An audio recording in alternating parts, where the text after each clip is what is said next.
Hello, and welcome to Mind Your Head, a space for people to share their stories, talk openly and honestly about their own mental health challenges, and to give some listeners some comfort in knowing you're not alone. This episode is brought to you by TLC Recovery Centre on the Sunshine Coast. Head to TLC Sunshine Coast, use the code TLC15MYH to receive 15% off and experience it for yourself. Gayle, thank you so much for coming on Mind Your Head. It's a pleasure to have you on today. Massive fan of yours. Not just who you are as a footy player, but who you are off the field as well. Firstly, just want to say massive congrats. Thank you, bro. Yeah, winning the NRLW Premiership this year, but also getting Dally M 5'8" of the year. I still can't believe that. Why is that? I think you were head and shoulders easily the best 5'8". Like, I'm not trying to brag, but I feel like last year was my better year. Oh, you were better last year. So you got robbed last year and they made it up to you this year. Is that what we're trying to say?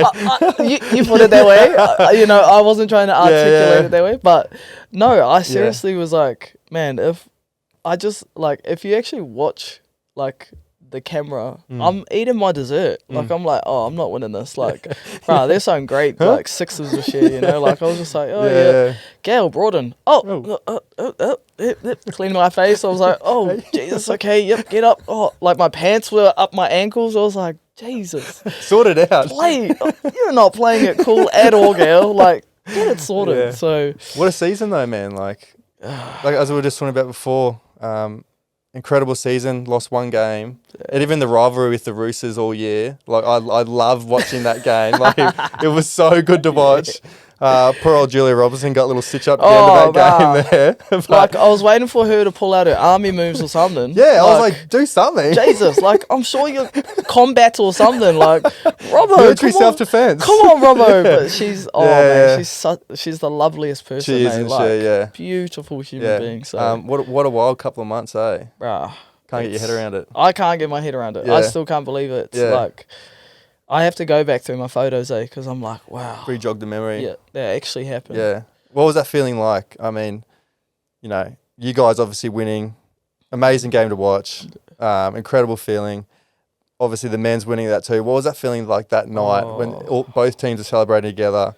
It would have been the night of your lives. In all honesty? Yeah. So, it's so funny, like, when I refresh my mind back to, like, the moment, I remember having, like, a real, like, outer body experience. Like, at times I felt like I wasn't actually there, but I remember being there, obviously. But two moments that probably live, like, rent-free in my head from that day is, one, getting to see my grandparents in the stand. That was, like, the first thing. Like, once I got my ring, sung the song, took photos, really lived in the moment with my team, I think I beelined it straight for my grandparents. And I knew they were sitting, like, somewhere in the right corner. I just didn't know where.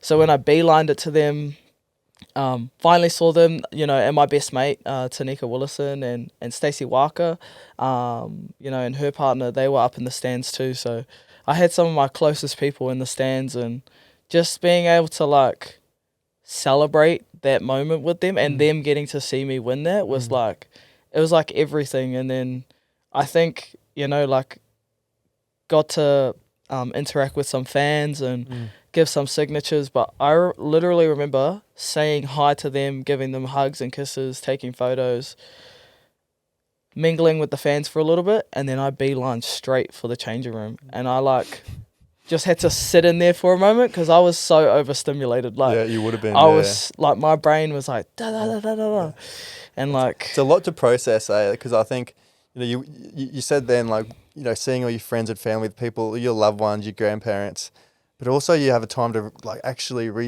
reflect and what do we just do, like, all that hard work and the ups and downs, like all the stuff that we don't hear in the news. Yeah. And you think about all those things, and it almost becomes a little bit overwhelming. At times. Yeah, and it was so overwhelming. Was it? Yeah. I remember, like, it probably took me, like, a good hour, probably even longer, to actually, like, have a shower and chill out. And, like, I didn't actually. One thing I do regret though is I didn't come out for the boys' game. I was like, so I stayed in the locker room the whole time, and because I was so overstimulated, like, I remember by the end of it, like the girls had showered, they got their t-shirts on, you know, they got their beers, they're rolling out into the crowd to go sit by their families and watch the boys game. And I think I sat in like a corner with the trophy, and I rang my partner and my son at the time, and I was just like, guys, I want a ring. Like, what the hell? Like, this is crazy. And it wasn't until that moment that I like got to see them and really sit there and show them. And my son's only 4 months, so he's probably like, what the hell? Like, let me go to bed. Yeah, like, what the hell? Leave me alone. So I'm late. hungry. Like, leave me alone. But to like just see them and like really process it. And then, you know, he went back to sleep, and I remember just turning the music on and being like, okay, now I can celebrate. Like, was that unusual for you? Like, it was hella unusual. Was it really? It was so unusual. What do you think you put it down to? I don't know. Like, it was a mix of emotions. Like, one, like, you know, one thing would probably have to be, you know, in 2022, when I made the decision to leave Sevens, you know, really walk away from that. And like, what a lot of people don't understand about that whole situation is like, I played Sevens for 10 years. So that's all I did. Rugby was my life. Like, I traveled the world, got paid really good money, did everything with, you know, my rugby mates. Like that, I lived and breathed Sevens for 10 years. So, and that was full time. So in a lot of ways, rugby league obviously is still semi-professional. Girls don't do this full time. A lot of them still have jobs and, you know, have families and the juggle. You know, they juggle all that stuff. Whereas like Sevens, you don't. That's all. Like everything you could dream of as a female footy player gets taken care of. So to a lot of people, they were like, "That's so weird. Why would you go from full time living the dream to, you know, semi-professional on paper a harder life?" You know. But like for me, like it was just like, why wouldn't I? Like, you know, like I love league. I like, even through Sevens, I watched NRLW, and I would always harp on about like, man, one year I'm gonna play that game. And so you always had aspirations to go give it a 100%. I don't know when though. Yeah. Like I just knew, man, I want to go have a crack at league. But I think the thing that I'm really proud of myself was, I feel like I did it in the right way. Like I didn't just go, oh, I'm a professional Sevens player, won a couple gold medals, and you know, pretty successful. I'm just gonna go straight into kind of like NRLW. smash and grab type thing. Yeah, I've done that. Now I'm gonna go do this. Yeah. My thing was like, nah. If I'm gonna go play league, I'm gonna go club first. Really build up my confidence in the game and what I need to work on, and then, you know, if I get picked up by a team, I will. You know, I'll be super. Yeah. You know, and that was literally the goal. Like I came over, moved in with my oldest brother and his wife and their kids, and they let me live there. I had to get a job. Like it's actually crazy. Yeah. Like I've never had a job. A real job. Like a real job. Like an actual job. That would have been a bit scary, eh? Bro, it was trippy. Yeah. Like I had to like go in for an interview. I had to like get details, like, oh man. No one talks about going through that process as an adult, because when you're a kid, you sort of go through those processes of getting your first job and those sorts of things. But when you're straight into the footy scene, all of a sudden, like that's your normal. Yeah. When really, like that's a very, you know, 0.1% of people get to experience anything like that. And it was so weird, like so weird. And even just thinking about it, like I just remember being like, I'm like 26 years of age and this is my first job. Like this doesn't sound normal. But I think the really cool thing was like when I had the interview, I explained to them the situation and I said, look, I've never had a normal job, okay? But I do play a high grade team sport that comes with a lot of skills that you need from an employer, like teamwork, communication, you know, leadership, you know, like trying to sell myself in a lot of ways. Hard work. Yeah, hard work, you know. Show up on time. Yes, time management skills. Time management. So like, I was honestly like trying to sell it, and because it is hard when your resume is footy, it's hard for the employees to be like, like what other skills have you Bruh, got? literally, Yeah. that was my thing, eh? Yeah. Like, they're like, how is a gold medal going to help us in this pick-packing store? Like, Try it on. It might give you powers. so I was literally like, man, please, Yeah. like, I need a job, you know, da-da-da. And then, you know, gratefully, my brother at the time, he has, like, connections through, like, another warehouse. So they managed to get me a pick-packing job. And I just remember the first week, I was like, I hate this. I was thinking that. I was like, I don't want to do this anymore. I was like, what Was that hard to like take and be like, all right, I want to play NRLW, I want to like play league. These are the steps I got to take. It's so different to where I was before. Like, I don't know, is it worth it? You know? So many times that happened. Yeah. Like, so many times I was like, I could easily go back to sevens. Nah, this life isn't for me. Like, but I think the cool part about it was like, during that process, like, I feel like I also learnt a lot about my own character. Like, a lot of the time, especially, I feel like I got pushed into the uncomfortable so much that I was like, man, I just know I'm growing somewhere. I just don't know what part of me is growing. Yeah. The uncomfortable part is definitely not growing, but, you know, like... Like, it's almost a different type of character building, isn't it? Oh. Like, you know, that you go through the rugby scene, it's, you know, that regimented hard work, training and stuff, but getting outside your comfort zone, all of a sudden, like, even though you played sevens for so long, footy for so long, that's almost your comfort zone. Like, that's your space to shine. Where you get put in this space, you're thinking, oh, I'm not cut out for this. Sink or like, swim, I was drowning. Yeah. But I mean, it must feel like, looking back on it now, it must feel like, you know, the risk was definitely worth it. Like, to where you've ended up now, you couldn't ask for a better, better outcome, really. And I think that's kind of like, you know, how we were speaking before. I think a lot of that is what came to my mind and after winning that premiership is like, man, so many times I wanted to, I'm done. I'm out of here. I'm happy to just go back to New Zealand and play a sport that, you know, that I like and you're good at. I'm good at, and you know, I can just keep doing that for a couple years. But I think also a huge part was like, you know, I speak to so many, especially our younger generation, when I talk to kids, you know, from high schools and intermediates, and you know, the one thing I always tell them is like, you can literally be whatever you want, you know, with a little bit of hard work, consistency, and just being you. Like, you could literally be a millionaire, be this, be that. So like, nothing's out of your reach. It just felt like a little bit like fake if I was going to tell these kids that, but I wasn't going to do it myself. So yeah, all that emotion from the times that I wanted to give up and go back to sevens, like, definitely came back to mind. You must have felt really proud of yourself. Oh, bruh. It's still trippy, you know, like, it's getting me in the eyes. Sorry. Just go straight down that camera. Yeah, like... But that's just a constant reminder, eh? Like, you just look at that, and whenever things are going tough, or whenever, you know, you feel uncomfortable, you can always look down and just go, oh, yeah, like, I know what's going to happen if I just keep going.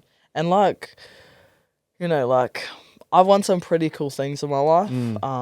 You know, like I said, Olympics, Commonwealth Games, World Cups, like, being a part of all of it. But I don't know, like, I feel like the premiership was just a different level of myself. Like, I felt like these last 3 years that I've been at this club, you know, not only helping them come back from what sounds like a terrible season, you know, and I still remember beating them in Sydney that time they came down, you know, and I just remember being like, the Broncos, like, we beat the Broncos, like, they're like the GOAT team of all the clubs, like, what's going on? So I remember just being like, when I decided to move to Brisbane and play for the Broncos, I knew at the time, I was like, man, this is going to be huge. It's going to be great.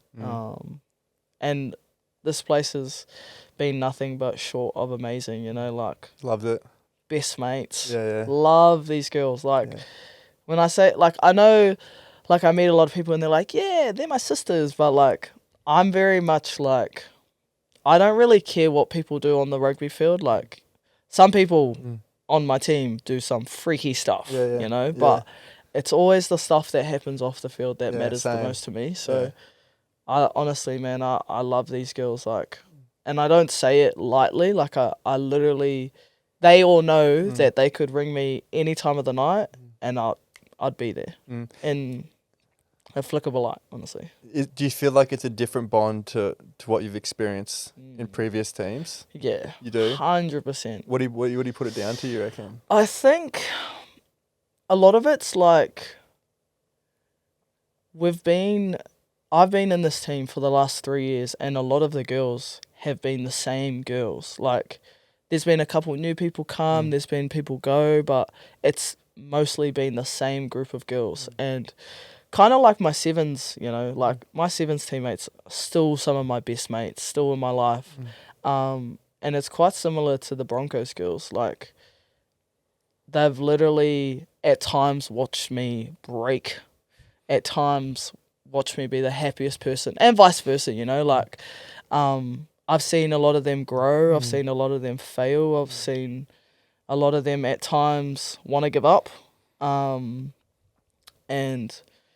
we all have like this like really strong connection because not only do we love footy, but do we have so much love for the Broncos, but I feel like it's just a genuine sisterhood that no matter what team any of these girls play for, like, I will forever be a fan of them. And it's, you know, and it's the same as those girls, you know, whether we're playing Broncos, whether we're playing, you know, the Wars or whoever the girls go to, like, it'll just be love no matter what. How's it going to feel next year playing against them? Yeah.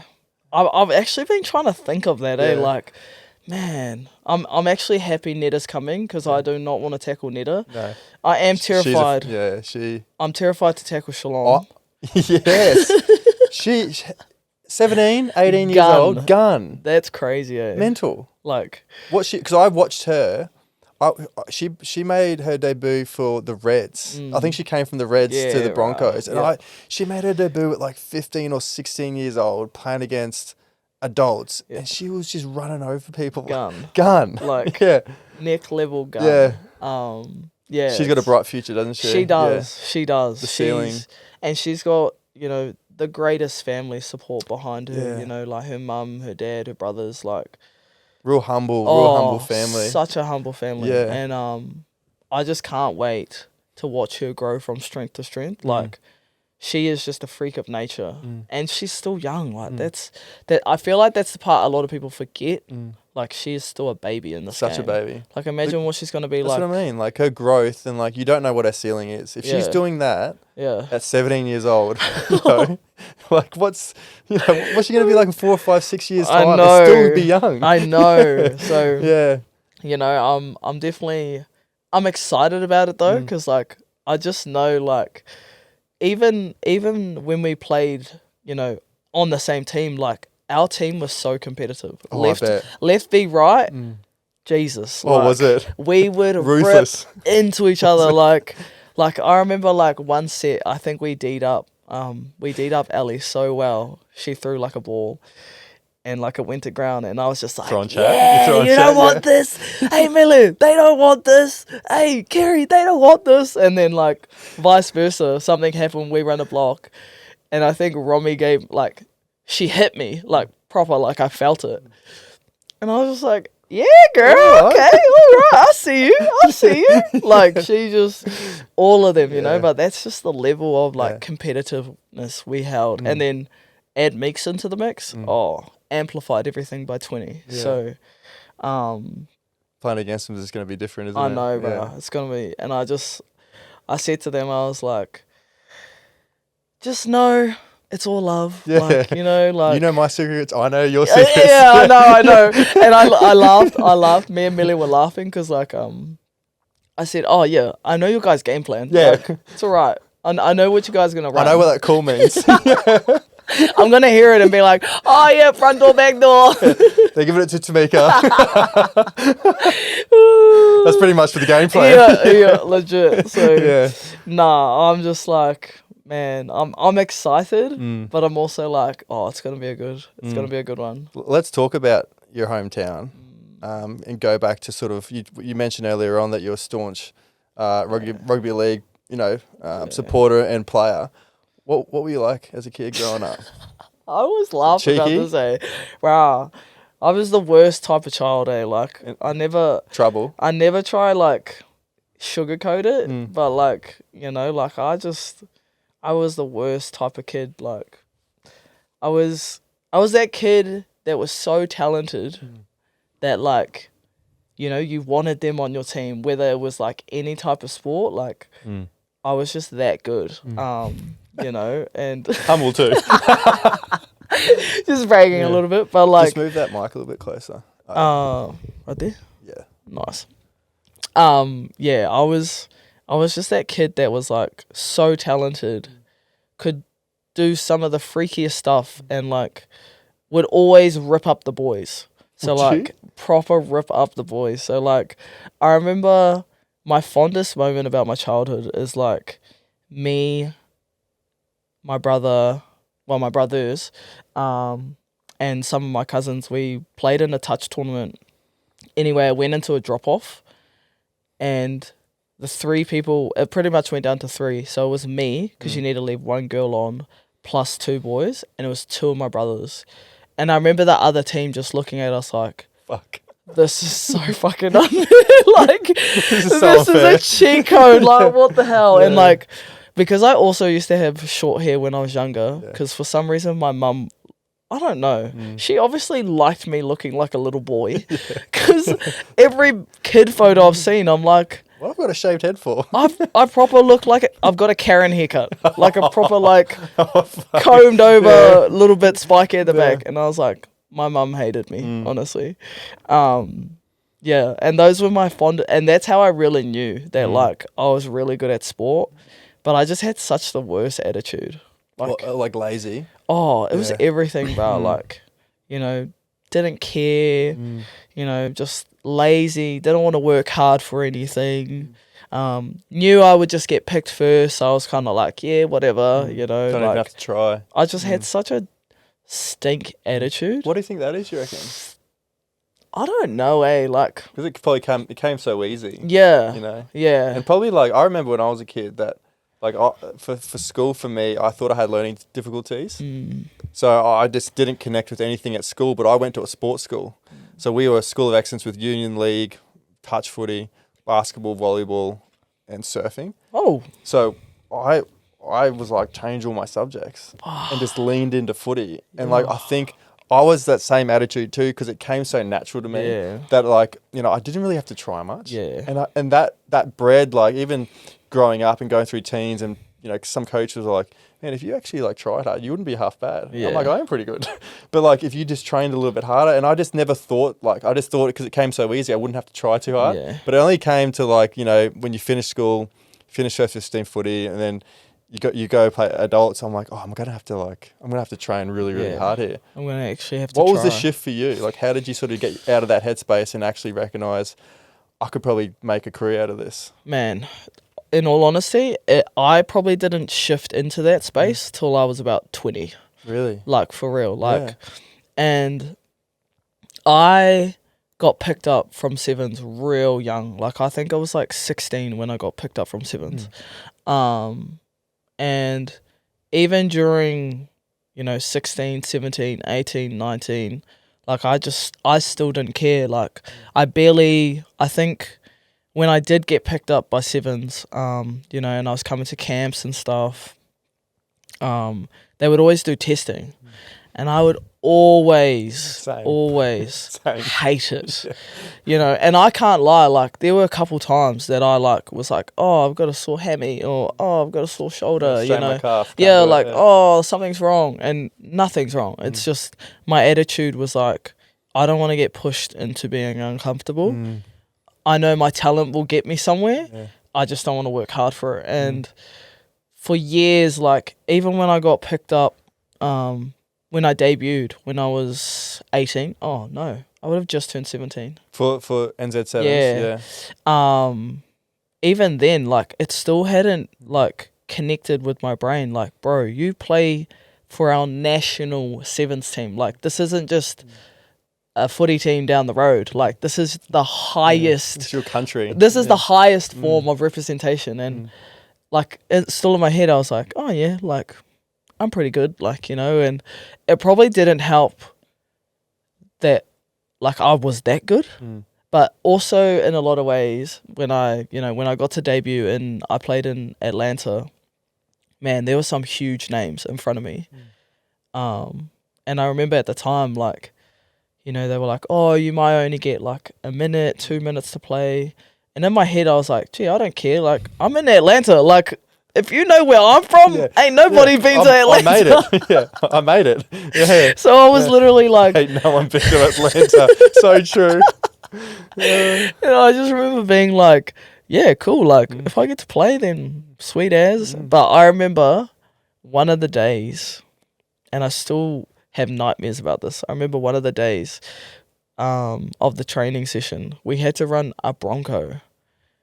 And same thing. I just remember being like, ow, my calf hurts. I think something's wrong. And if everyone knows what a Bronco is, what is it? Try line to 10, back to try line to 20, and it goes up to 50? Nah, so it goes try line to 20 and back, try line to 40 and back, try line to 60 and back. Yeah. And you have to do it under a minute. And you have to do 5 of them. It's torture. I really just sold it. Yeah, everyone's just like, no. No.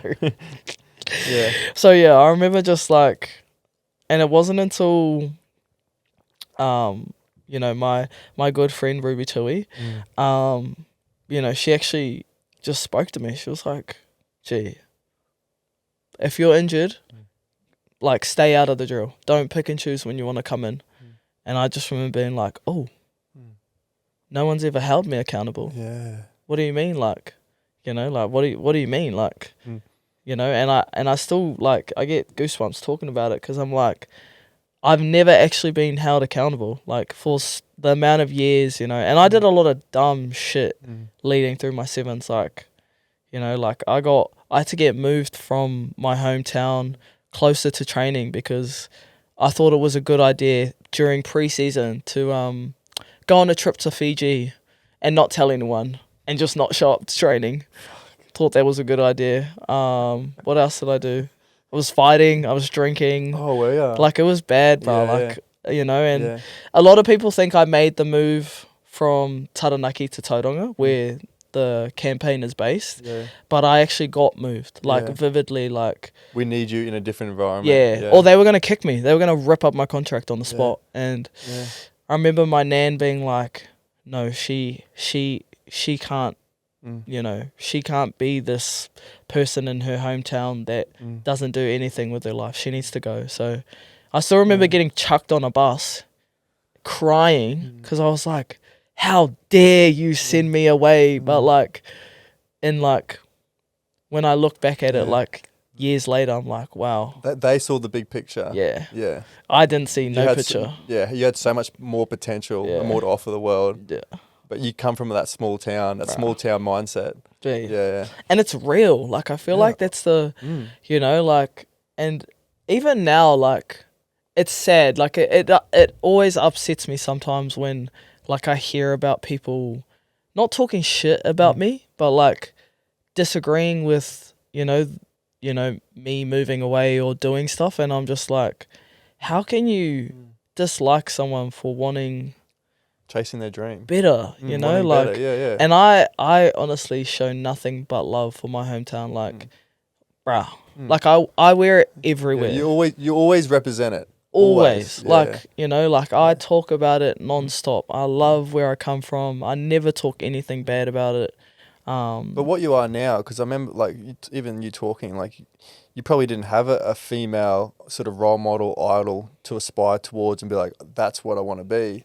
But now you're that person for someone in your hometown that they can look at and go, well, she's from here, but look what she's done. And that's all I try to be. Like, my motivation, you know, around talking about mental health around breaking barriers, talking footy, being a footy player, being a mum, like all these things, like I just try to be everything that I didn't have, you know, when I was those kids' ages. That's why when I work in the community, like it's all around young youth, because I was that kid that didn't see the bigger picture and just wanted to go, I don't know, go do dumb shit with my mates. Go drink piss and fucking fuck around. Be an idiot. Yeah, be an honestly. idiot. Yeah.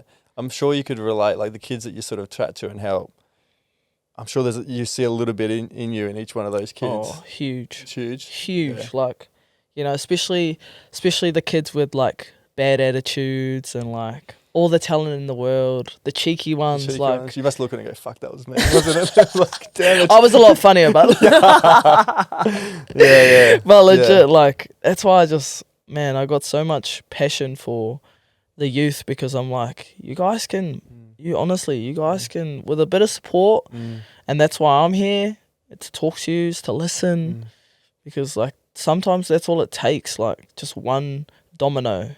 Yeah. To just be the difference. Yeah, absolutely. You know? And let's talk a little bit of footy. Because like you mentioned before, played in World Cups, Commonwealth Games, played 15s, played 7s, gone to the Olympics.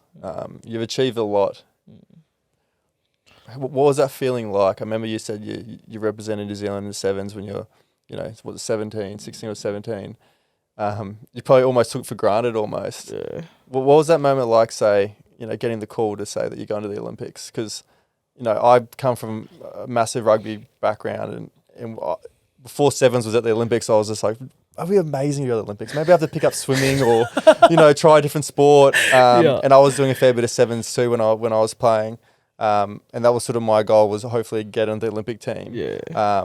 And I just thought, what a wild thing to call yourself an Olympian, bro. Because I used to watch the swimming and the Usain Bolt and the Michael Phelps and all these athletes, and to say that I'm an Olympian, I'm on the stage with them as well. What was that feeling like, especially coming from a small town? Trippy, still trips me out to this day. Does it really? Yeah, 100%. Like, and like, honestly, when I actually first got the call about going to Rio. I remember I was just at home. So you have to rewind prior to Rio for 5-6 months beforehand. I do my ACL in a World Series tournament. At the time, didn't know what an ACL was. I'm getting told that I did my ACL. And I'm like, oh yeah, is that like 4 weeks, 5 weeks? How long? Yeah. And I still remember Portia Woodman, Whitcliffe, standing next to me. She was like, "It's all right, sis," rubbing my back, and I was like, "Oh, it's bad." Yeah. And she's a legend of the game as well. Yeah, goat, absolute goat. Yeah. And she was a goat in that moment too. Yeah. Because I would have never understood. She knew. Yeah. What the hell's going on? So you came back from an ACL reconstruction. So I didn't have surgery. You didn't have surgery? So I didn't have surgery. Nah. So I went down like... So you chose that so you can go to the Olympics, is that right? Yeah. Oh, right. So like I went down this... So the physio at the time, Jacinta Horan, she was like, look, there's been studies showing that there's another way to go about this. We could try it. Me being me, I was just like, yeah, fuck it. Let's just have a crack. Yeah, let's do it. If it works, it works. If it doesn't, it doesn't. And it didn't work. It was the most mentally challenging, painful experience I've ever been through. Like, so it was really just, I don't know the scientific term, but it was pretty much like you just had to rebuild every muscle around your knee. So like my calves, my quads, like hammies, right. like it was crazy. Like some of the training that I was doing was literally like ladder work. I remember like, like the people at the circus that walk on the tightrope. Yeah, right. So there was stuff like that. Yeah. Lots of leg extensions, hammies, like, bruh. Honestly, I think even now I hate doing leg extensions purely just because I have brings back those memories. Flashbacks, and I'm like, if I have to do another leg extension, I'm gonna throw this machine out. So it didn't work. So it didn't work, but I still got picked to go. So like, I was still running, I was still, doing all the stuff. And there were a couple times during those months where, like, I would forget that I didn't have an ACL and I would, like, change direction and it would, like, go again. I don't know if you've done your ACL before. Have you done your ACL before? Luckily. I'm lucky. I have no ACLs, no touch shoulders. Wood. Touch wood. I play touch every Monday night. Oh, so touch wood. Double touch wood. So, like, yeah, it literally feels like... Have you ever, like, jolted your leg? Yep. Same feeling. But, like, just the worst pain Strapping ever. doesn't do anything. Nah. So, like, I did it, like, 3-4 times. And in my mind, I was like, oh, I'm definitely not going to the Olympics. Like, there's no way. Yeah. And I get picked. And I still remember being, like, called, like, hey. And, like, the other thing... So, you get a call, right? So, this is how the process works. You get a call. And you get told that your name's getting put forward to the Olympic Committee. So you haven't been picked yet, but your name's going on to the next level. It's in the raffle. Yeah, it's in the raffle. Once it's in the raffle, you then have a meeting with the coaching staff, and then they pretty much tell you whether you've made it or you haven't made it. And we had to go into the high performance centre at the time in Tauranga. Go in a room, the coach is at the top of the table and just sitting there, and he's pretty much either going to tell you, I'm so sorry you haven't made the team, or just congrats. Yeah. And, he was like, congratulations, you're going to be the first Olympian of your family. And I just remember being like, what the fuck? Like, tripped out, like... Are you sure? And I just remember being like, he's like, no, like, you've done everything we have asked of you, like... like you've just, your mindset has changed. Like we've never seen you so determined to do every single little thing to get you back on the field. So, yeah, to treat you, congratulations, you're going to be an Olympian. And I was just like, what the fuck? So, that whole week happens, the media release and, all that stuff. And I go to Rio and I remember... going through like the security part, because there's like major security going into the Olympic Village, right? Like, especially in Rio, bruh. Yeah, added. So like there's huge security. So you like bag scanners, metal detectors, everything. People with guns. Like you're like, okay, like I don't think people want to come into the village that bad. Like, but they do. They do. Yeah, and I'm just like, Jesus, it's literally just a complex. It's just getting real here. Apartments, nothing, And I just remember being there like, what the fuck? I'm at the Olympics? Like, this is crazy. And literally, the food hall is like 20-minute walk from where you enter the village. We went to the food court. Who walks out? Michael Phelps. For real? For real. Walks straight out, and I just remember being like, what I've the seen you on hell? TV 1,000 times. Like, I just remember being like, what the hell? Like, I just tripped out. And I was like, it can't get any better than this. Boom. Next person walks out. Serena Williams. And I was just like, okay. What a stamp mark to say that I'm at the Olympics, eh? Bro. Seeing the two, arguably most famous, sports people ever. Yeah. You go, oh, okay, I'm here. Yeah. Yeah, I've arrived. Yes. And I was just like, okay, all right. And like, they're just normal people. They are, right? They just like went and had some lunch, just going back to their, apartment complex. Did a bit of prep. Yeah. I'm just like, that's crazy. Yeah. And like, the other thing that trips me out, like people always ask me, what was the Olympics like? I'm like, okay.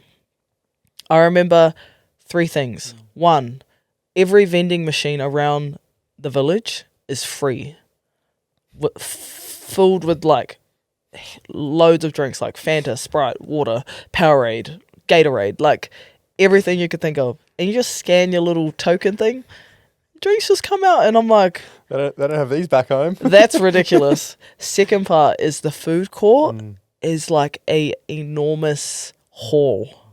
Like when I say enormous, I mean like huge, Like a Bunnings. like literally a Real, Bunnings, like a for Bunnings. real. It's huge, and like there's like every food you could think of, Indian, like fast food, chicken, Every eggs, cuisine, everything. yeah, everything. Like, yeah, right. and it's open 24/7. I love that those two are the things that like.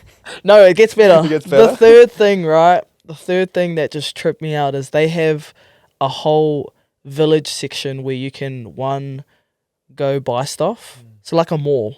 So there's like a supermarket.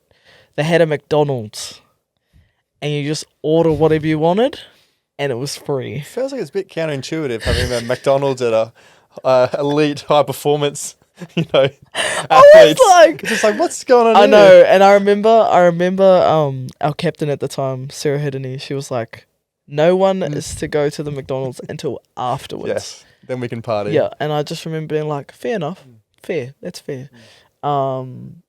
But like it just tripped wild me experience. out. Yeah, they had did you get a silver medal at the? yeah, got a silver. Because I think I remember during that period, especially here in Australia, when the Aussie girls won, that just I still remember to this day. I was playing down in Brisbane, and when the girls came out with the gold medal, you should have seen like the boom of sevens, like especially girls sevens. Yeah. Everyone came from touch because touch footy is massive, but I swear all the girls just came over to sevens, and then it just like went through the roof. Yeah, it was incredible. Yeah, and like for me, like again, like obviously it's sad we didn't win. As an athlete, you want to win, but like for me, I was like, bro, one, I'm just grateful to be here, and two, like, not a lot of people in their life can say they have a Olympic silver medal. Like, like that's still a brag in itself. So I was, I still to this day, like, and a lot of my medals and jerseys, debut jerseys, all that stuff, I all give it to my grandparents. Oh, do you? Yeah. So they've got a nice shrine of you at home. Beautiful shrine. Yeah. I don't want to brag and say, I'm everywhere in the house. Yeah. But I definitely feel like I've taken up most of the space on the wall. Did you find that that's a very unique mindset to have in a team environment when you lose, or not so much when you lose, but everyone, they want to get that gold medal, or you want to win the premiership, and if you come up short in a final, do you think it's a very unique mindset to have yes, but you're disappointed and you didn't play as well as you wanted to, or you didn't achieve what you wanted to achieve, but you can also be proud of what you did achieve and be like, hey, we're at the Olympics here. Like, this is a once in a lifetime. Most people don't never experience this because I asked that because I saw a video not too long ago of it was Artie Savir talking about Sonny Bill Williams at the 2019 World Cup in Japan, and when the All Blacks got knocked out, the next day they all got together and went in a circle, and each of them got up and said, I'm so disappointed. I'm pissed off. I've let the country down. I let my teammates down. They all went around the circle.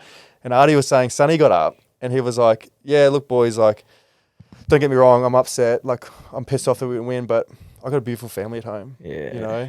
I've got a beautiful wife at home.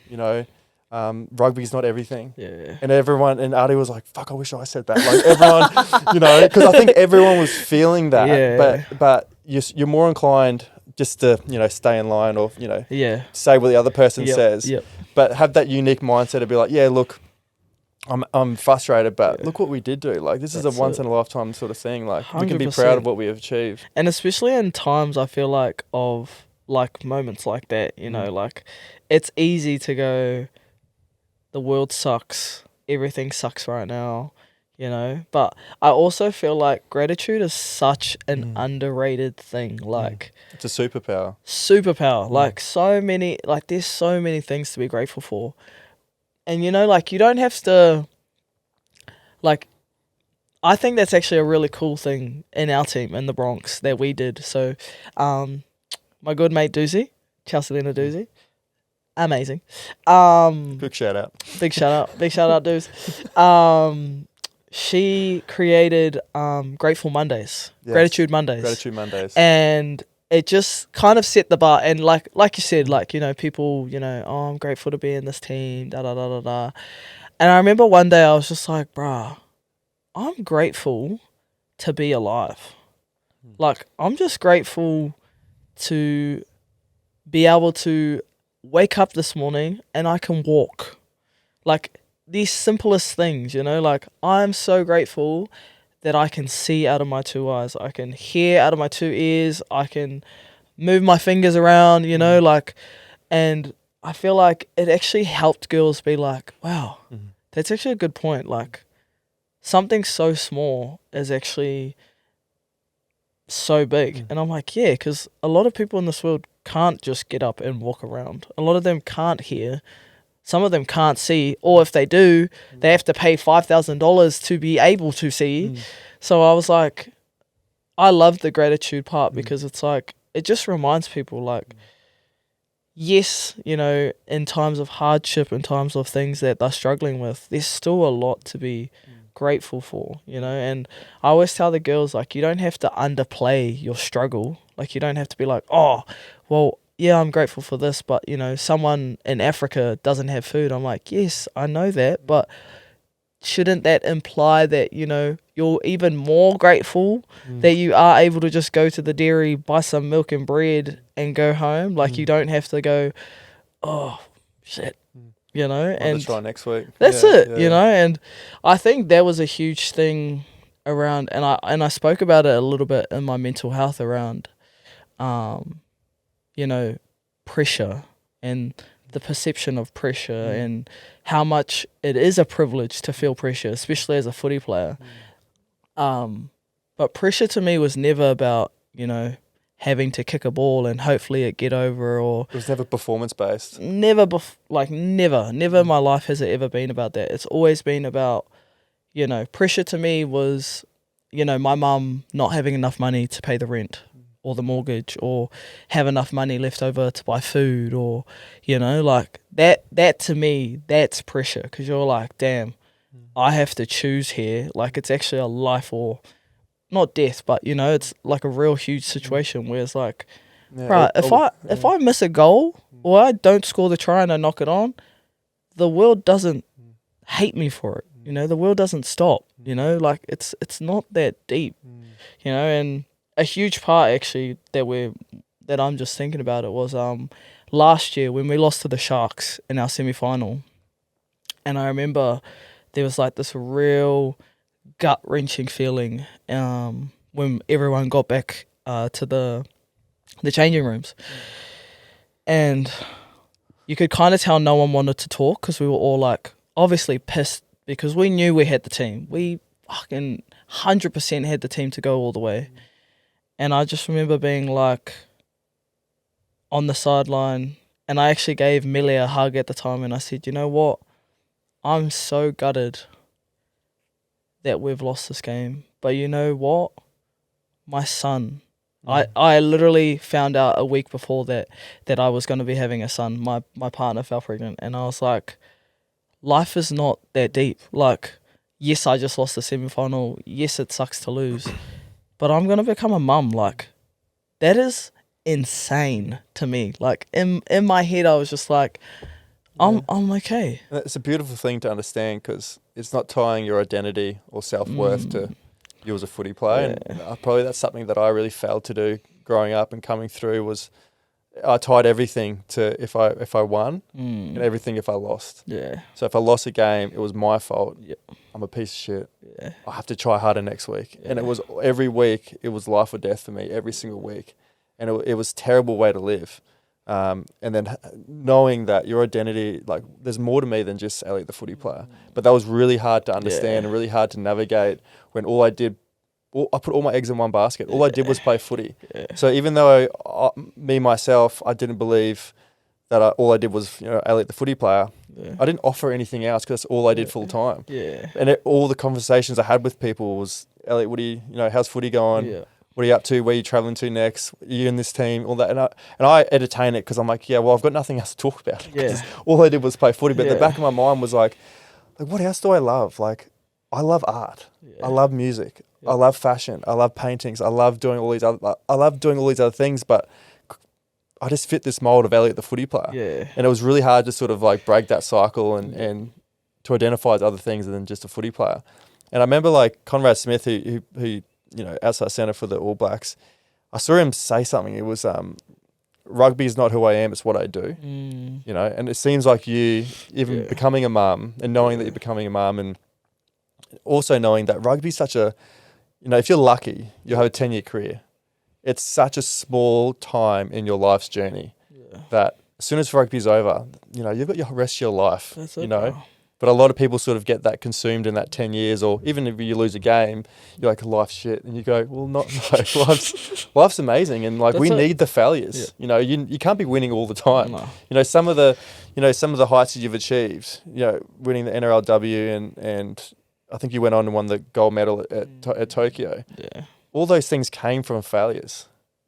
That's literally what I tell people. It's like, you just see the glitz and glamour of the wins, but, you know, like I said, last year we got pretty much kicked out by the Sharks, you know, and the season before that we get kicked out of the semis again, you know, so it's like, it was like a roll-on effect, but same with Tokyo, you know, like, man, COVID, Jesus. What a wild time, eh? Wild time. And same thing, like, you know, I totally understand where you're coming from, because trying to separate, you know, the footy player to who you are, like who you actually are, your identity is like, it's such a hard process that people, unless you've been through it, like can really understand it. Like, it's hard because, especially like you said, if you do that one thing all the time, of course you're going to just think that's who you are all the time.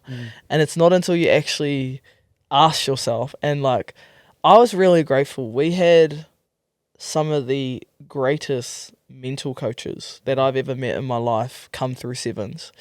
And a lot of the stuff, like, we spoke around success and, you know, and all that stuff. But I honestly, coming down to it, like, yeah, we won some pretty big matches, but I always feed that back to the mentality that we built as a team. Like, it was always bigger than just being a gold medalist. Like, the drive and the vision for our team was always bigger than just winning a medal. Like, yes, that was a part of it, but it wasn't that, like, the only thing. The focus. Yeah, you know. So and what like, sort of things did they help you with as a oh, team? man. 'Cause I love that sort of stuff. It was hectic. Like, we spoke a lot about, you know, personal identity. Who are you? You know, everyone's perception around pressure. And as you probably know, so many people look at pressure differently. Some people can handle it.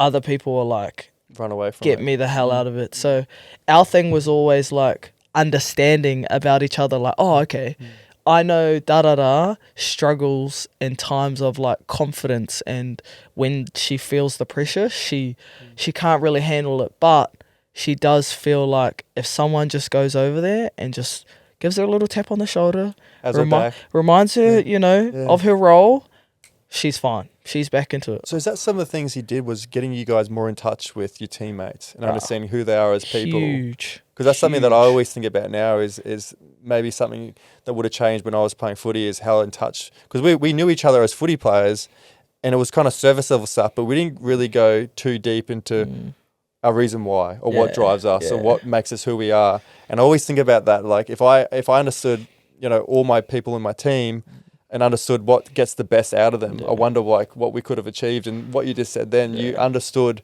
how to get the best out of each other, and almost using, all right, they're a little bit weak there, or their strengths are there. How do we, like, you know, raise everyone up? And that's why I feel like Tokyo and this year are very similar in a lot of ways, because a lot of the stuff we did around Tokyo was around our why, who we are, why we do what we do. Same with Bronx this year. Like, you know, we all had to go up and stand up. We had a couple photos that we got to share, and people really spoke about, like, this is what makes me tick. Like, this is the way that I am because of these people on the screen. And, you know, they go hand in hand in a lot of ways with a lot of stuff. And we spoke about pressure. This year we spoke about pressure.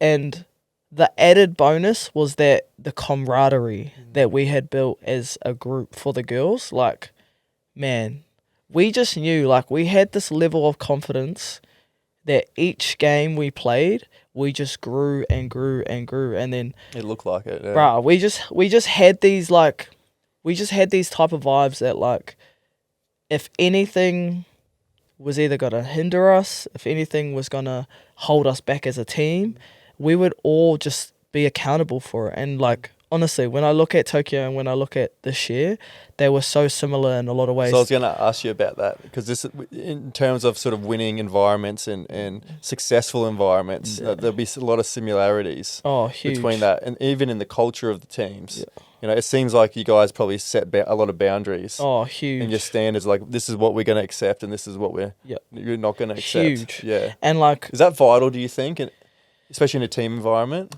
I definitely think it is. Yeah. Like, you know, like, if you, as a whole collective, don't want to buy in to not only the coach's vision, but the leaders, you know, that are sitting right under the coach's vision, the leaders that uphold that standard, and then the players just drive it, it's like, man, it's a force you can't stop it. Like, and I feel like that was the thing about this year, is like, the culture's always been good with our group, you know, like having me, having Mele, the likes of Neda, you know, Montea, Hudson, you know, a young Indigenous girl coming up through the ranks. But culture's always been something so important to me. And I said it at the start, you know, like, I couldn't care what you did on the field. You could be the best player, the worst player, whatever, but if you were a great person off it and you're willing to buy into what we were trying to create, man, we'll get along fine. We'll get along fine, you know. And I think also the other thing was that we have some great leaders in this team, like, you know, like the likes of Ali Brugenshaw, Tamika Upton, but not even just the captains, like, you know, the girls that are also in the wider, you know, you've got Chelsea Lenarduzzi, you've got Romy Teitzel, you've got Julia Robinson, you know, Shanae Suzuka, like, the list goes on when you can look at the leaders that we have in this group. So when you have people like that just want to feed and, you know, do everything for the team, you're obviously going to get players that are like, I want to be a part of that too. And it becomes like almost like an addictive to get in there. Like, I want to keep this going. Like, this is the best. Yeah. And like, you know, I think this year, the tone that our leadership set for the whole entire year, not even just the regular games, but the tone that they really set with, even in the preseason, like, we all knew, like, we were like, okay, we're going to have to go to some pretty hard places, but that's what a grand final is going to get from us. Like, we're going to have to go to some really hard places to play at that level. And, shout outs to our leadership group, man. They were incredible. At times, like, I felt bad for them because they had to do some really hard stuff. And I know that comes with being a leader, but... What do you mean hard stuff? Like, you know, the conversations, you know, girls... Well, you know, females, like, fuck, we bitch about everything sometimes. I'm not going there. That's not my place. I'm sticking to my lane. You well, from my own personal... Females are great.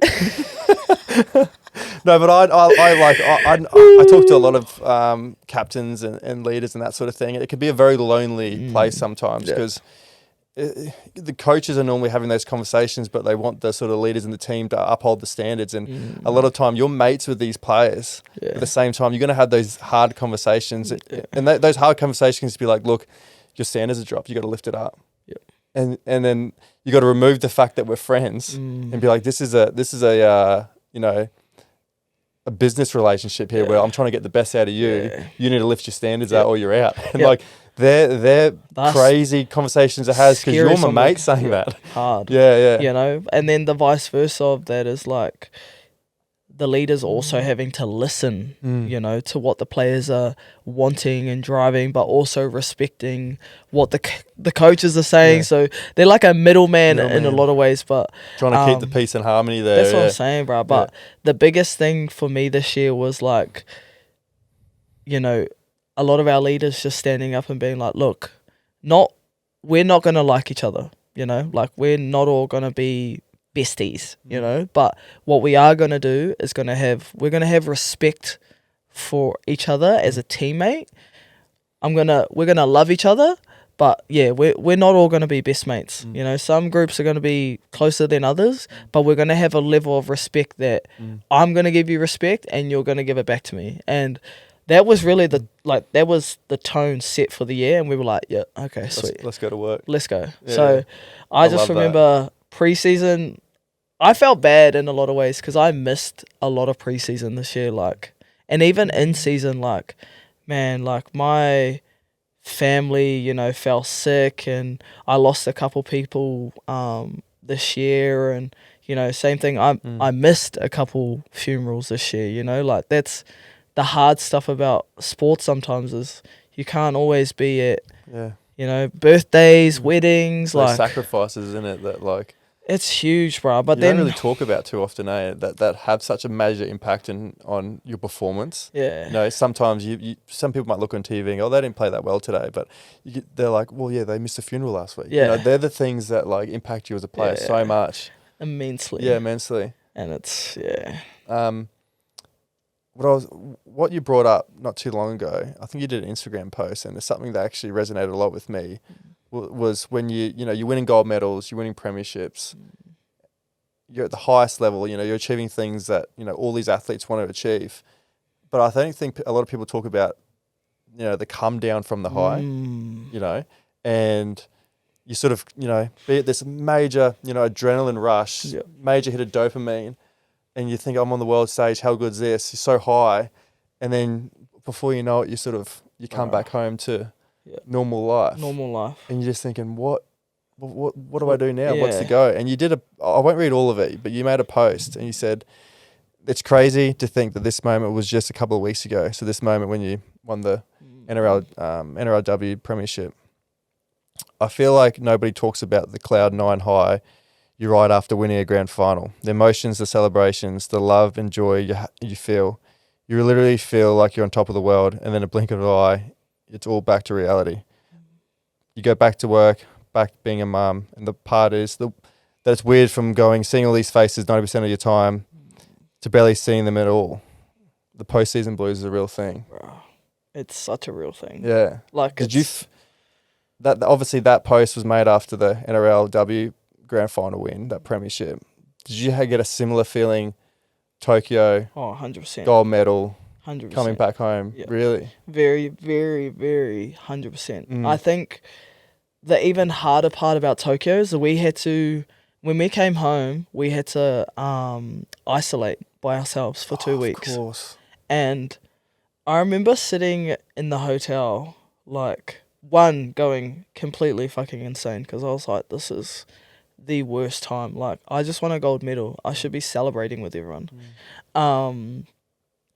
But the after season blues is so real to me because literally I still feel it like today, that I like still can't really articulate or comprehend just how hard it's been.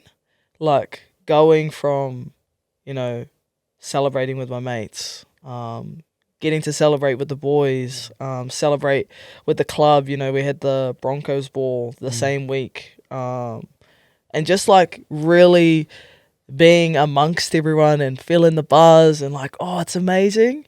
And then like literally the next week, it's like everyone just went back to normal. And I was just like, I remember sitting at my house like, this doesn't feel nice. Like I want it to keep going, like I want more. And I remember I had to like kind of catch myself at a moment because I was like, man, it's really over. Like this is done. Like I leave after this. Like I go back to New Zealand and I don't know when I get to see these people ever again. And it still like gets me upset a little bit, like thinking about it. But it's also like a real moment, like, and it's real weird. Like it's hard at times, but it feels like a really proud moment to know that I was a part of that legacy. Like no one can ever take that away from me. Like, like if anyone ever talks about the greatest grand final in time period, they go, oh yeah, both Broncos, men and women's, won that year. Easily.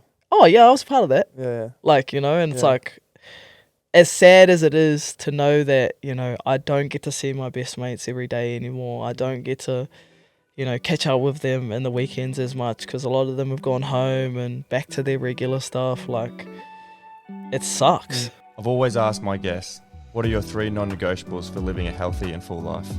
For me, it's movement, community, and good nutrition. I've learned that what you fill your body with plays a massive role in how you feel physically and mentally. That's why I use True Protein. They're an Aussie brand doing things the right way. Clean, natural supplements with no artificial additives or fillers. Everything's made in-house in Sydney's northern beaches using the highest quality ingredients sourced from around the world. Whether it's supporting energy, improving focus, or reducing fatigue, their products genuinely help me show up better every single day. And just like Mind Your Head, they live by values I stand by. Be true, be you, and take care of your whole self. Yeah, is it sad also not seeing those, the people that you love and your teammates that you get along so well with and you've achieved so well together? Is it that, but is it also the feeling of sort of, what's the goal now? Like, what's, we're chasing this, because I was very sort of mindset driven in terms of goal setting, and like I was very I've got a goal there, I love chasing it. But when you sort of achieve that and you come back and go, shit, what's getting me out of bed now? Like, what's the motivation? And like, it's tough. Oh man, I'm sure you're probably still figuring it out now. It's like, and that's probably the $1 million question now, is like, and we spoke a little bit about it before, like with sevens, the gold medal was never the like end goal. Like it was a part of it, but it was never like the bigger goal. Yeah, it was just the cherry on top. Whereas like this year, knowing that it was my last year, this was the goal. Like I was like, I'm doing everything in my bloody life to get me on that podium and win a ring for this club, win a ring with my mates, and be a part of a legacy that no one can ever take away. So now that it's done, like I'm just like, okay, well, what's the next thing? And I honestly, in a lot of ways it's hard, but like it's probably been the thing that's keeping me sane, is having to move my house. Like having to pack up everything. Got a job to do. Yeah, that's probably the one thing that has been keeping me sane. That's wild, isn't it? Because I think about that all the time, like especially high performers. I think Michael Phelps even talked about it when he's winning those gold medals, and he's just like all that energy. Like for Olympics, it's every 4 years, so 4-year cycles, and then you achieve that, and then you're thinking, fuck, what what do I do now? Like, where do I repurpose all that energy, that focus? It almost becomes addictive, like that feeling. It did, bro. Did it? Yeah. And to even win it, it became more addictive, because I was like, now I want another one, And some of our girls in our team, bro, they're 4-time. This is their 4th ring. Yeah. Like, and they're still hungry. Move over Penrith. Like, like it's insane to me. Yeah. I think one of the reasons why I admire you so much is because of the mental health advocate that you do, and you're so open and honest around your story and that sort of thing. And I've shared my sort of story and my rock bottom a fair few times, and it takes a lot of courage to do that. Can you take me back to a moment in your life where you experienced a rock bottom?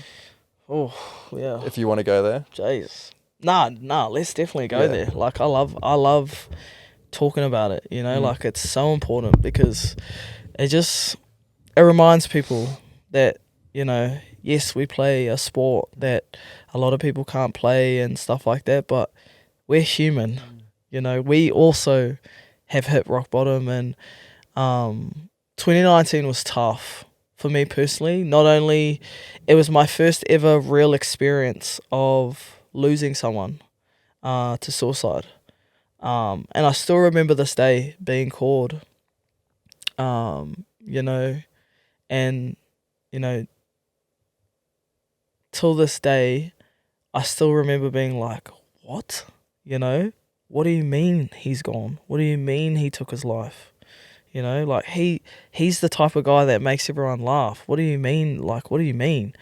And I still remember coming home for his funeral, our good mate David. And I still remember coming home and just looking at everyone like, this isn't okay. Like, this isn't okay. We can't just not talk about it, you know what I mean? Like, something has to change. And even then after that, I remember everything went back to normal, you know, everyone got on with life. And it wasn't until, you know, 2020, the year, I guess, you know, Olympics was supposed to come around, and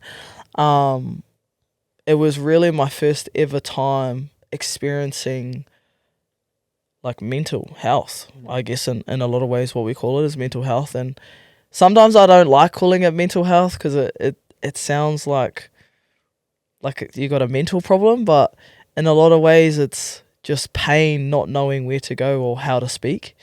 And quite similar, you know, we spoke about it before, but I couldn't separate Gayle the athlete to Gayle the human. And a lot of times I don't think I liked either person, because I felt at times one person was trying to be this way and the other person was trying to be this way, but neither way was who I am. And it really went into a deep dive of, one, not liking myself, and then it kind of just trickled on, like, you know, like the whole identity. Who was I? I don't know. I didn't like Gayle, whoever she was. And even just talking about it, like, it's really difficult in those moments trying to separate those two people, especially if you don't know who you are. And I just, like, so many things happened that year. Olympics got pushed back, COVID, all these things, and I just remember being like, it's like it got worse. Like, I'd go try to do some training, and then like it would just be like, oh fuck, you just like, I'm making it worse. Yeah, fuck, what's going on? fucking, you're this. Fuck, you're not successful. You're a fake. You're this. And like I still remember till this day being in my shed and standing there and just being like, fuck, I don't want to do this no more. I'm out. I'm done. I can't explain the feeling and the time, and you know, gratefully the situation's gone how it's gone, and it didn't work, and you know, thankfully my best mate at the time called a couple people for them to come around, and you know, they got there in time.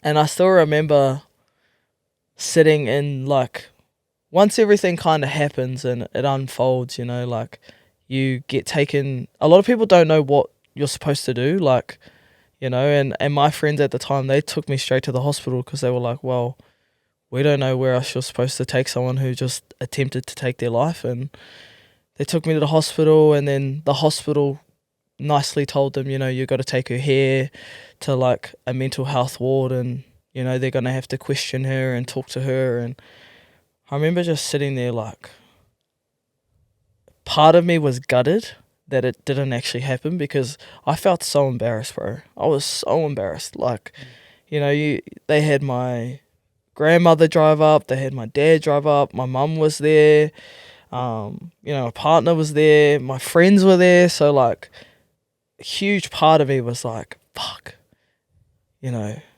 fuck, it didn't work. Fuck, it should have worked.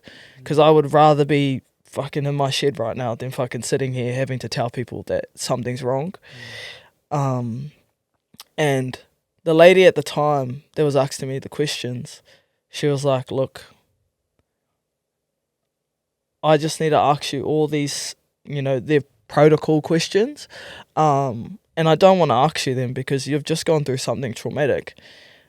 But, you know, are you still in that space? And I was like, yeah, I'm so embarrassed right now. Like, I don't want to be here. It's made everything tenfold worse. She's like, okay, we're going to have to keep you here overnight then. And then I'm like sitting there like, fuck, I'm not a crazy cunt. Like, I shouldn't be here. Like, you know, like, just let me go and like, I'll go sort it out. And I think from that point, my family were very, very, like, they did not want to let me sit anywhere alone. You know, credit to them as well. I don't blame them. And I just remember being like at home, sitting there like, fuck, now I have to let the sevens know. what's just happened. So, you know, my grandparents gone over to my coach's house at the time and told them, and then, you know, someone from the team has had to let the girls know. So now everyone pretty knows about the situation. And I remember my best friend, you know, they got the girls to come over at the time.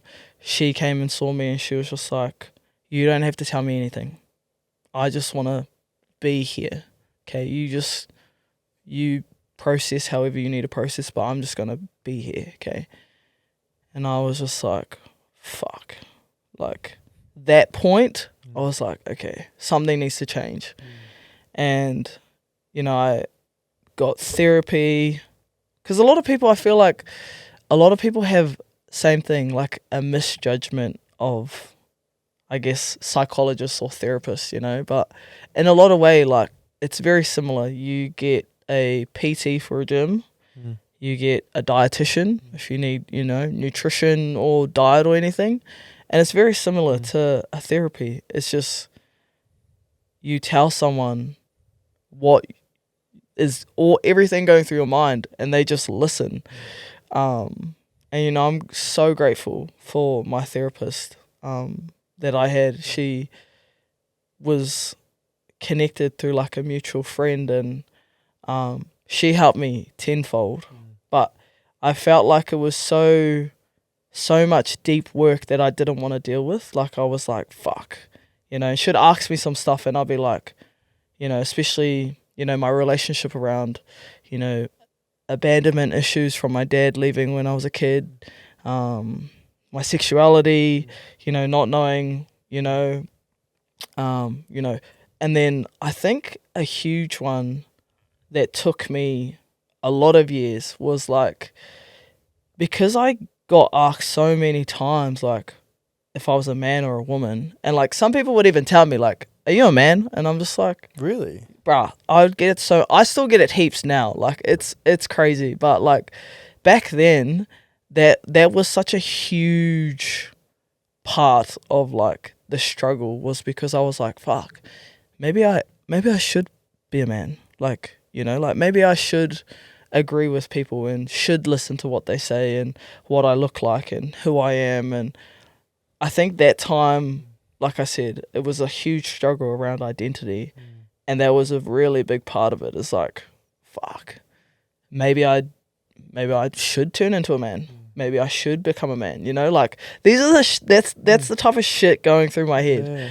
And Did you recognise at the time that this was taking a toll on you? nah. You didn't realise that? It wasn't until I got scared to go into the women's bathroom. That's how deep it got. You felt like you didn't belong there? Yeah, like I wasn't, like I couldn't go, like I was scared of being judged so much going into female bathrooms that I just wouldn't go in. And I would just like go look for like a unisex toilet, or like I would just try avoid the situation so much. And like having to dive into that during therapy was like, it was the worst feeling. It's like, open up a can of worms that you just wish. I was just like, she was like, are you like ashamed of yourself? And I was just like, I think I am. Like, there was a lot of shame there. Yeah, like I think I am afraid of my, like, ashamed of who I am. She's like, but you should be like really proud about who you are. Like, you're a gold medalist. Well, at the time I was, you know, silver medalist, you know. Still pretty good. Yeah. Like, you're all these successful things. Like, you're someone that people look up to. But to yourself, you're like the worst person in the world. Like, and I like, even till this day, like thinking about it, like, fuck, I really hated myself. Like, just didn't like who I was, like, on the outside, but especially on the inside. I did not like myself at all. I really resonate with that, because that was probably one of my biggest struggles. Is like, I did a lot of therapy around that too, and I was trying to understand, you know, who I am, and we were doing a lot of stuff about childhood stuff, and I always remember like being at school, and I was always craving people's attention. I was always such a people pleaser, and I didn't think I had much to offer at all, just being me. I just thought if I was me, I was a loser. Why would anyone like me? So I would change myself in certain situations to fit in with people, or if girls thought that band was good music. Oh, I like that band too. I like that music. And I was just constantly changing myself to fit in or get that external validation or to get that attention. Because I honestly thought if enough people liked me, then I'll start liking myself. Yep. And it wasn't until I think my rock bottom was 28, where I just got sick of playing a character. Like you talked about, the footy player, you're not the footy player. You didn't like either of them.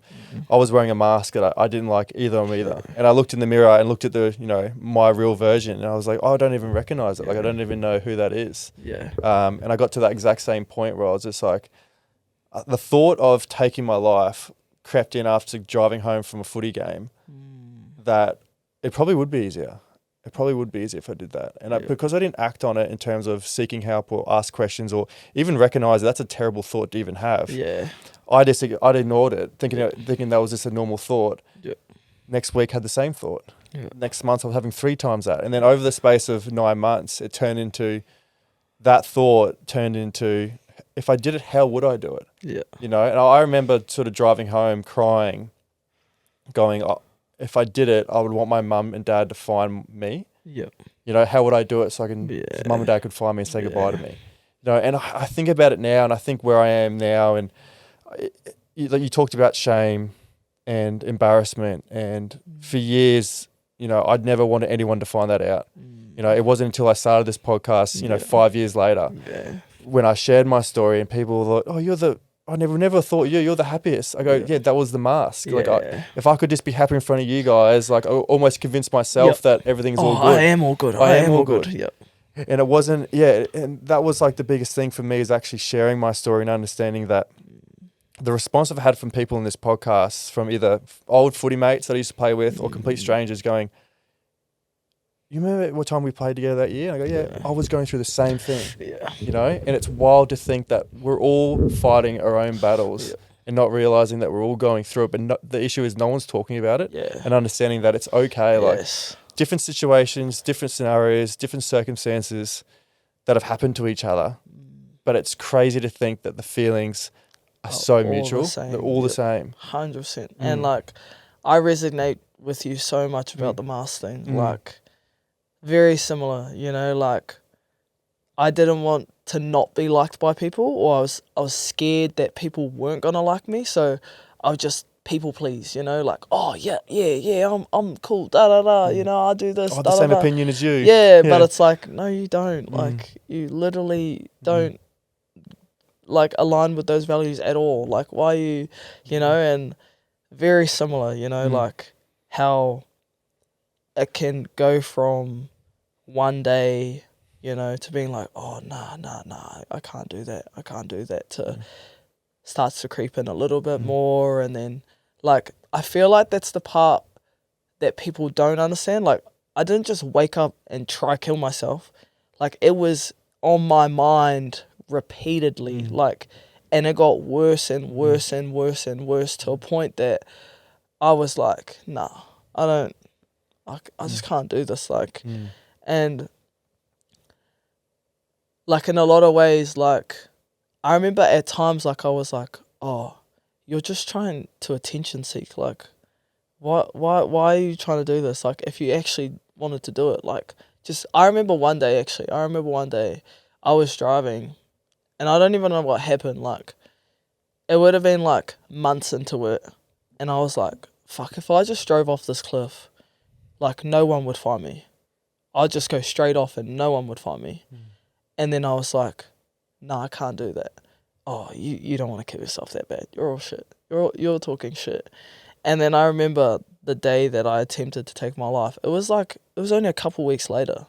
Like, that difference, that's what that can do. Like, and I feel like that's what people don't understand sometimes is like, man, it's not as easy as like, it's not weak to speak, or it's, all these cliche talkings. Like, it's like, no, like it's fucking hard, bro. Like, you hate yourself on a level, or you dislike yourself that much on a level that you're just like, I can't just ring someone and be like, oh, yeah, I'm deep in the shits, Like, it was not that easy. Like, I was convincing myself that much that no one wanted to be my mate, and no one gave a fuck about me, that I was happy to just leave. It's a crazy headspace, and it's crazy to try to explain to people, because I've had sort of friends and family go, what does it feel like? Yeah.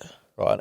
And the build up is what you just mentioned there, and it's that repetitive sort of snowballing effect where it becomes more and more frequent. But during that period where I tried to take my life, I remember it just being like, it just felt like I was in this bubble, all this black cloud was over me. And even though I had a mother and father and brothers that loved me, and I had best friends that cared about me, I isolated myself so much that I felt like I had no one. Yeah. And no one at all. Yeah. And even though they were there, I honestly felt, I felt like such a failure. Like, I just felt like I was such a burden. I was such a failure.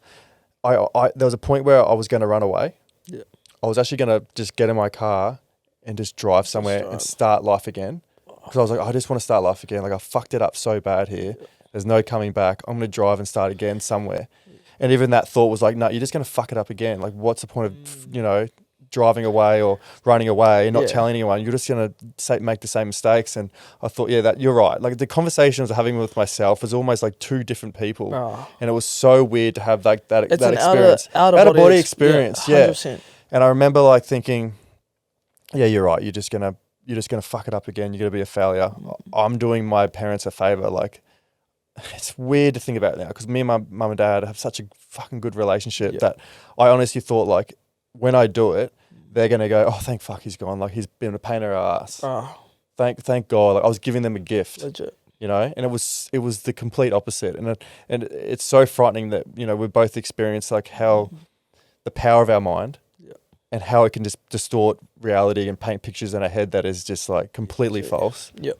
And I think that's a lot of why I've understood so much around how powerful the mind is. Not only because we know what rock bottom looks like, and it is fucking terrifying, but also the flip side to that is like, man, the resilience to fight for our lives is something that only people that have been there can really understand. Yeah, and I never wish anyone in that space, like, I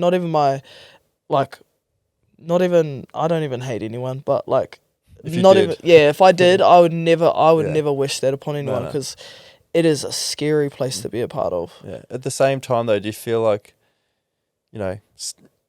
taking the stages and getting help and understand, going to therapy and having those conversations, it's really tough. I had the same conversations too, and understanding, why we're like this, and not trying to fix, I never saw myself as broken, but I was just trying to understand, like, why am I, having these thoughts and feelings? And my biggest thing was, I wasn't able to regulate myself. I wasn't able to regulate my emotions. So, I guess being a boy growing up, it was always like that masculinity type thing where boys don't cry, anger's bad, frustration's bad, you're not allowed to show that, you're not allowed to cry, you're not allowed to express your emotions. So I remember growing up not knowing what any of these emotions felt. I knew what happiness and sadness felt, but why do I feel anxious to go outside? Like, what is anxiety? Like, I never knew any of that. Along with that, the coping mechanism I got modeled to me was just play sport. Yeah. So what do? Just play as much sport as I could. If I was getting frustrated, I'd go out and play sport. Yeah. It wasn't until I realized that I can't play sport all the time to silence the noise in my head. Yeah. And I think that was one of the biggest things that I've had to work on. I'm still like, I'm in an 8-year relationship now. My wife's still like, she's been the best in terms of challenging me and trying to make me a better man. Like, and I want to be a better man. Yeah. But they're the same themes that keep coming up is learning to regulate yourself and understanding where you're like, it's okay to feel these things. And I was always so pissed off. I was such an angry kid because I didn't understand myself at all. I was angry at the world. I was always that victim mentality. And when emotion would come up that I didn't understand, which was pretty much all of them, I would fight it. I'll push it away. I'll get more pissed off. Then I'll get pissed off at getting myself pissed off. And it was like a constant cycle. Just a constant cycle that I couldn't end. So I think, what do you think that, I guess, the stages that you went through to get yourself out of that headspace? Yeah. Obviously, you talked about therapy and deep diving into, your identity, which seemed like a big thing. in terms of sort of the rugby, your sexuality, all that sort of thing. How did you sort of attack each one of them? Man, it was... And having that love for yourself again. At times, it was like... It was tough, eh? Like, I had to have some honest conversations with myself. But I think also the coolest part of it was I got to have some really honest conversations, you know, with my parents, with my grandparents. And that was probably a really huge part to my healing was, you know, talking to my dad, like, why? Why did you leave?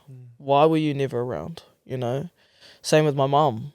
Why, you know, why did you resort to alcohol? Why did you never communicate with us? Why did you never tell anyone that you were struggling? You know, like, you know, I love you. Like, why wouldn't you tell me, you know? I can help, you know, stuff like that. And same with my grandparents, you know. I spoke to my nan a lot about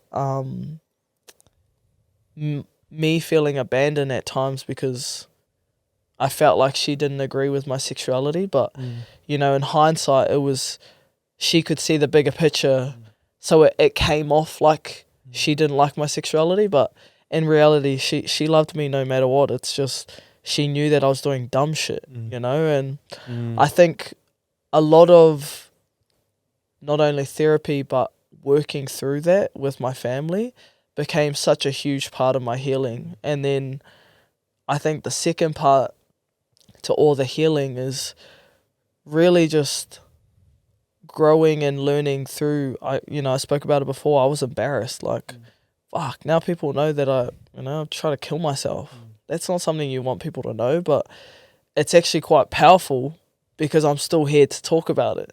You know, it would be a completely different story if it had gone as planned. And I think about that a lot. Yeah. Bro, I think about it all the time. I got married a couple of months ago, and I've actually never told Jordan this, but I remember sort of, we had a small elopement, her family, my family, that was it. Like, we loved that sort of intimate sort of setting. And I remember, like, we had a backyard fire, and I was sitting on a couch, and I honestly thought, so my headspace was, I'll play footy as long as I can during my 20s, and when I can't play footy anymore, I was just going to end my life. That was the game plan. So I didn't care about my body, I partied, I didn't do any more recovery, I didn't care that I got injured because I knew that I was going to end it anyway. So why would I care about any of this stuff? Yeah.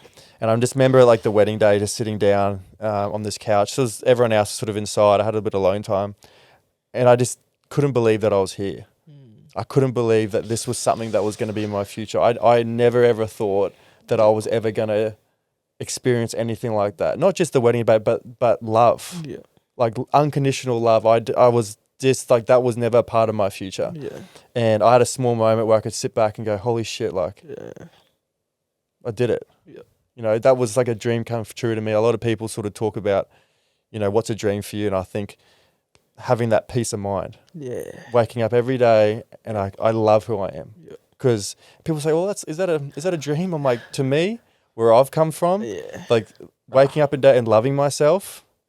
Win. That's an absolute win. 100%. And, like, you know, you speak of, like, moments, and I'm just like, takes me back to, I remember vividly standing on the podium in Tokyo. No one's in the crowd, obviously, because it's during COVID. But, like, I'm crying. You know, they're giving the medals, and I just remember standing there, bawling my eyes out. And not only was it a proud moment, but, like, it just all came back to me, like, standing in the shed, standing on the chair, being ready to just be like, nah, I'm done. I'm out. See you later.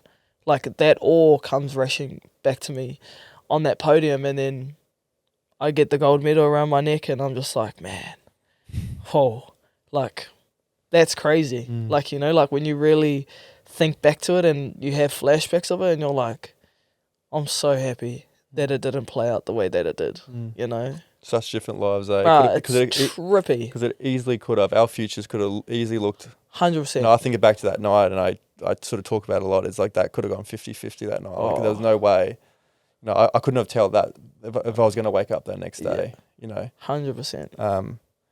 And I think one of the biggest learnings I've just got from you then is I guess a lot of learnings that for people listening is living your authentic self. You seem like, you're really ashamed of sort of who you were as a person. And I think part of that healing journey is accepting that you are exactly who you need to be and being aligned with who you are. And I'm not too sure how you feel, but sort of when I sort of go into detail sort of about my story, it still is uncomfortable for me. I still feel a lot of guilt. I still feel a lot of embarrassment. There is a lot of shame still there, which makes me uncomfortable talking about it. But I know every time I do talk about it, it strips off. There's a little bit of that guilt. There's a little bit of that shame that goes away. And slowly over time, it probably will get a little bit easier. But right now, it still feels pretty raw. Oh, 100%. Like, and I know this is actually probably the most detailed that I've spoken about it. But yeah, I 100% agree, and a lot of the time, I feel like, especially things like this around mental health, is like, you can't go around it. You have to. Yeah, there's no sugarcoating. There's no sugarcoating. No matter what way you put it, there's no way you can go around it. You have to go through it. And that's always been a part of the healing process, is like actually going head on with the things that I don't like about it. And, speaking about it so freely is because I just hope it shows people like you can find your way back. It takes a while, but with help, with support, with just talking about it. And I know I just said, sometimes it's the hardest thing to talk about, but to make real change around it. And I think that's what motivates me so much, is not only because I've been through it, but I've got a son now, that's gonna have the same exact things where, he's gonna feel like, I have to be hard guy. But it's like, no, you can cry. Things in your life are going to upset you, and I will help you as much as I can to navigate and help you articulate the feelings that you're feeling. Like even now, he's only 4 months, but like he does stuff, and I'm like, it's okay. It's all right. You're allowed to get agitated. Yeah. You're allowed to feel excited. You're allowed to get all angry, and I'll continue to hold that space with him, and same with his uncles, same with my brothers, same with my uncles, same with my aunties, my family, everything. And they always know that I always hold that space for them, because if you, like I say to people, I'm not a professional. Like I'm not a psychiatrist, or, I'm not a psychological person, but I have been through mental health. Yeah, you've lived experience. Personally, and it's not something that you just fix overnight. It's something that takes work every single day for the rest of your life. Even now, I still have days where I'm like, fuck, man, today was hard. Today was one of those days that I don't feel like getting out of bed, But then there's usually a bigger purpose and a bigger reason, like, oh, you know what? Moving my body is really good for me. Hanging, even just doing small things, doing the dishes, hanging the clothes out, hanging out with my son, like small things, but they make a huge impact. Yeah, it's almost like we've got the reps under our belt. I know it's a sort of an analogy there, but we've done the reps. Yeah. We know exactly what we need to be doing. I always have a checklist at home. Yeah. Like if I'm feeling it, Jordan's like, have you gone to the gym today? Have you done a bit of training? I'm like, no, I haven't. She's like, go. Have you done your cold plunges, your saunas? Go try that. Like, have you been outdoors? Get into nature. Connect. Take the dog for a walk. Yeah. Like, there's a checklist that I do, that I have there, that me and my wife, we both share, that if you do all those things, chances are it's going to be a different outcome. That's it. And you just need that one thing just to change its perspective. Yeah, just help you change your perspective for a moment. And I love that you're modeling that to your son now, because for a long time I really dreaded or terrified of having kids, because I was afraid that I was going to pass whatever I've got, pass it on to my children. Yeah.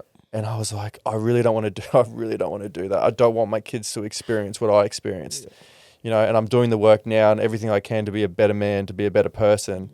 So I don't, but a psychologist did say to me that it's actually a blessing you went through this. And I said, why is it a blessing? He goes, because you know what to look out for. Yeah. Like if your kids are going through something, you can You'll recognize see it. those Yeah. patterns. You've got the tools, you know, the understanding, the language around what you need to be doing to get your child out of that spot or just navigate that journey for them when you didn't have that growing up. And I went, oh, well, I guess it is a gift. Like this is the gift that 100%. our hardship is now sort of turning that pain into purpose, I guess. 100%. Yeah. And it's like, it's so powerful when you really break it down like that. Like, we can, and like, you know, I don't know about you, but I definitely, you know, when I see anyone not being themselves, anyone being out of the ordinary, it's always my initial thought to go, okay, I'm not going to judge. I'm going to go, something's wrong. Maybe I can help. And even now, like, I do it with my family. Like, my family will be like, oh, fucking da-da-da's fucking. And I'm like, maybe they're going through something, you know? Like, and I think a big thing that I'm also going to teach my son is, you know, people can, you know, they always say hurt people. But I'm also like, you know, that doesn't justify people's actions towards you. You know, people can hurt. Doesn't mean they need to be an asshole about it. And I was quite similar. I was very terrified to have kids. One, same with the identity. Didn't feel like I was going to be a good parent. Two, always felt like, looked at my own reflection of my own parents, and, you know, nothing against my parents. I love them. I love them both. You know, and you just wanted different. Yeah, I just wanted different. I didn't want to be like them as a parent, you know. And I remember when I found out, well, me and my partner always knew we were going to have kids because obviously we had to go through the process. But when I found out that, you know, the process actually worked and we were going to be having a child, I just remember being like, wow, this is going to be crazy. He came into the world and I was just like, nah, this is beyond anything that I've ever experienced. And everything came to my mind, you know, like, and it's probably actually added like another level of not only perspective as a mum, but also like as a parent that wasn't a birth parent. So watching my partner at the time go through that, you know, and we speak a lot around postpartum depression. Yeah. And it was actually one of the things that I was most terrified about with her because, like, you know, I spoke to some of my mates that are parents and, you know, they were telling me all the time, like, postpartum's a real thing. It's very common too. Very common, you common, know? yeah. And so I remember just being like, okay, we're going to crush this. Like, I'm going to do everything in my power to not allow you, you know, and she's, you know, my partner, she's crazy different. She is, when I talk about resilience and strength, she brings a different form of that, you know, like something I can't explain. And like, I've been through a lot, but that lady is just, she's a different level of strength, and I've watched her become the greatest mum, you know, and I just can't wait for my son to be at an age where he can, you know, understand things, and I'm just going to be like, bruh, Superwoman? Yeah. She's in the kitchen, cuz, like, you know, like, she's just, man, she's just crushed it. Time goes fast now. Oh, bruh. They're just going to... I know, I blinked and he's like 4 or 5 months, and I'm like, slow down, cuz, slow down. Slow down, bro. Was it daunting or scary to speak so openly? Like, you've come out and you're so open about all the struggles that you had. When you first sort of started sharing your story publicly, was it perceived well? Were you real scary? I was terrified. Were you terrified? Terrified. I didn't want, like I said, I was ashamed of it. I didn't want nobody to know what I had gone through. And I actually probably didn't actually speak about it until like years later. Like, same. 2020, and I don't think I freely spoke about it until like 23, 24 last year, like really spoke about In it, depth, yeah. you know, and like, even till that day, like I just remember there was so much shame around it. Like I just did not want anyone else to know. Like I was already embarrassed that my teammates knew. I was already embarrassed that my family knew, and I was just like, nah, I don't want anyone else knowing. And it kind of came with like a process to really be like, okay, you know. And I think for me, like what changed was that we were losing so many men back home. Like my hometown, we're losing so many men to suicide. And I just remember being like, fuck, something has to change. Like, just something has to give, you know? Like, I spoke about it. 2019, we lost David. And I was just like, didn't really process it. I went through what I went through. Probably didn't really process that either until I really had to start doing work. And it was like someone was dying. Like, I shit you not, like every month, like someone would take their life. And I just remember being like, okay, I don't know who I'm supposed to talk to or how I'm supposed to go about it. But I think the difference needs to be like, we just need to talk about it. I don't know what's supposed to be said, but someone just needs to talk. Like, we're obviously not talking and nothing's changing. So someone needs to just say something. And I remember just coming out and being like, yeah, I almost took my life. And people were like, what? Like, they were actually like, what? Like, when? How? When? What was this? And I just remember being like, oh, that means I have to talk about it. And like, it's out there now. It's out there. Yeah. And then like, I don't know, it was healing part of me For sure. that I was embarrassed about. Like the whole, like I said, like we said, like you tell yourself things that you're like, oh, people are going to judge you. People are going to think this. People are going to think that. But it was like healing a part of me that I didn't know that I needed healing. And the more I speak about it, and, you know, I've always told people, I never did this for any mentions or likes or whatever. Like, I purely just wanted to make change. I wanted people to see that at a high level, we also go through shit, you know? That's what I mean. Like, especially in today's climate, and I know I speak to a lot of men on the podcast, but there's been so much sort of initiative and charities and mentions around men's mental health, which is so important. But I think sometimes it overshadows the fact that women also go through their own struggles, their own battles. 100. And I think, you know, that's one of the reasons I admire you so much, because you're so vocal, and it's almost like, I know you still feel a little bit of shame and guilt and stuff, but it doesn't come across that way. It comes across like it almost empowers you to speak about these things, because I know there's a little girl out there that's probably gone through something similar that can look at you and go, all right, well, there is light at the end of the tunnel. Even though I'm in this dark tunnel, it doesn't feel like there's an end. There is light. You know, where do you think, you know, the narrative now with especially athletes in general, but women in sport and talking about their mental health? Because there's always been like that stereotype that women are much better at talking about it than men. Such a lie. Like, I feel like we're better at articulating ourselves, but I don't feel like a lot of females are still good to talk about mental health. You know, like I spoke about it.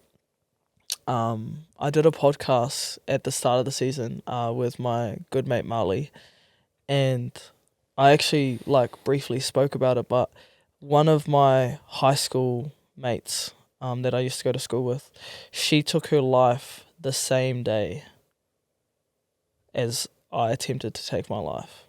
And a huge part around me not only feeling embarrassed, but me being like, fuck, maybe if I had died, she would have lived. Like that was the process in my mind. Like, damn, I should have died so her family doesn't have to go through this. And for years, I told myself that. Like, I was I was almost like guilty for not dying, because watching her whānau have to bury her, and I still don't even know till this day how I even grew up the courage. So after I got out of the mental health ward, I spent maybe a day or two with my family, and they brought me back from Tauranga, because I was in Tauranga at the time where the Sevens is based. They brought me back to my hometown in Taranaki, and they just wanted me to be around, my people, my culture, my whānau and all that stuff. And her funeral was the same day that I went home. And I remember saying to my nan, like, I'm going to go.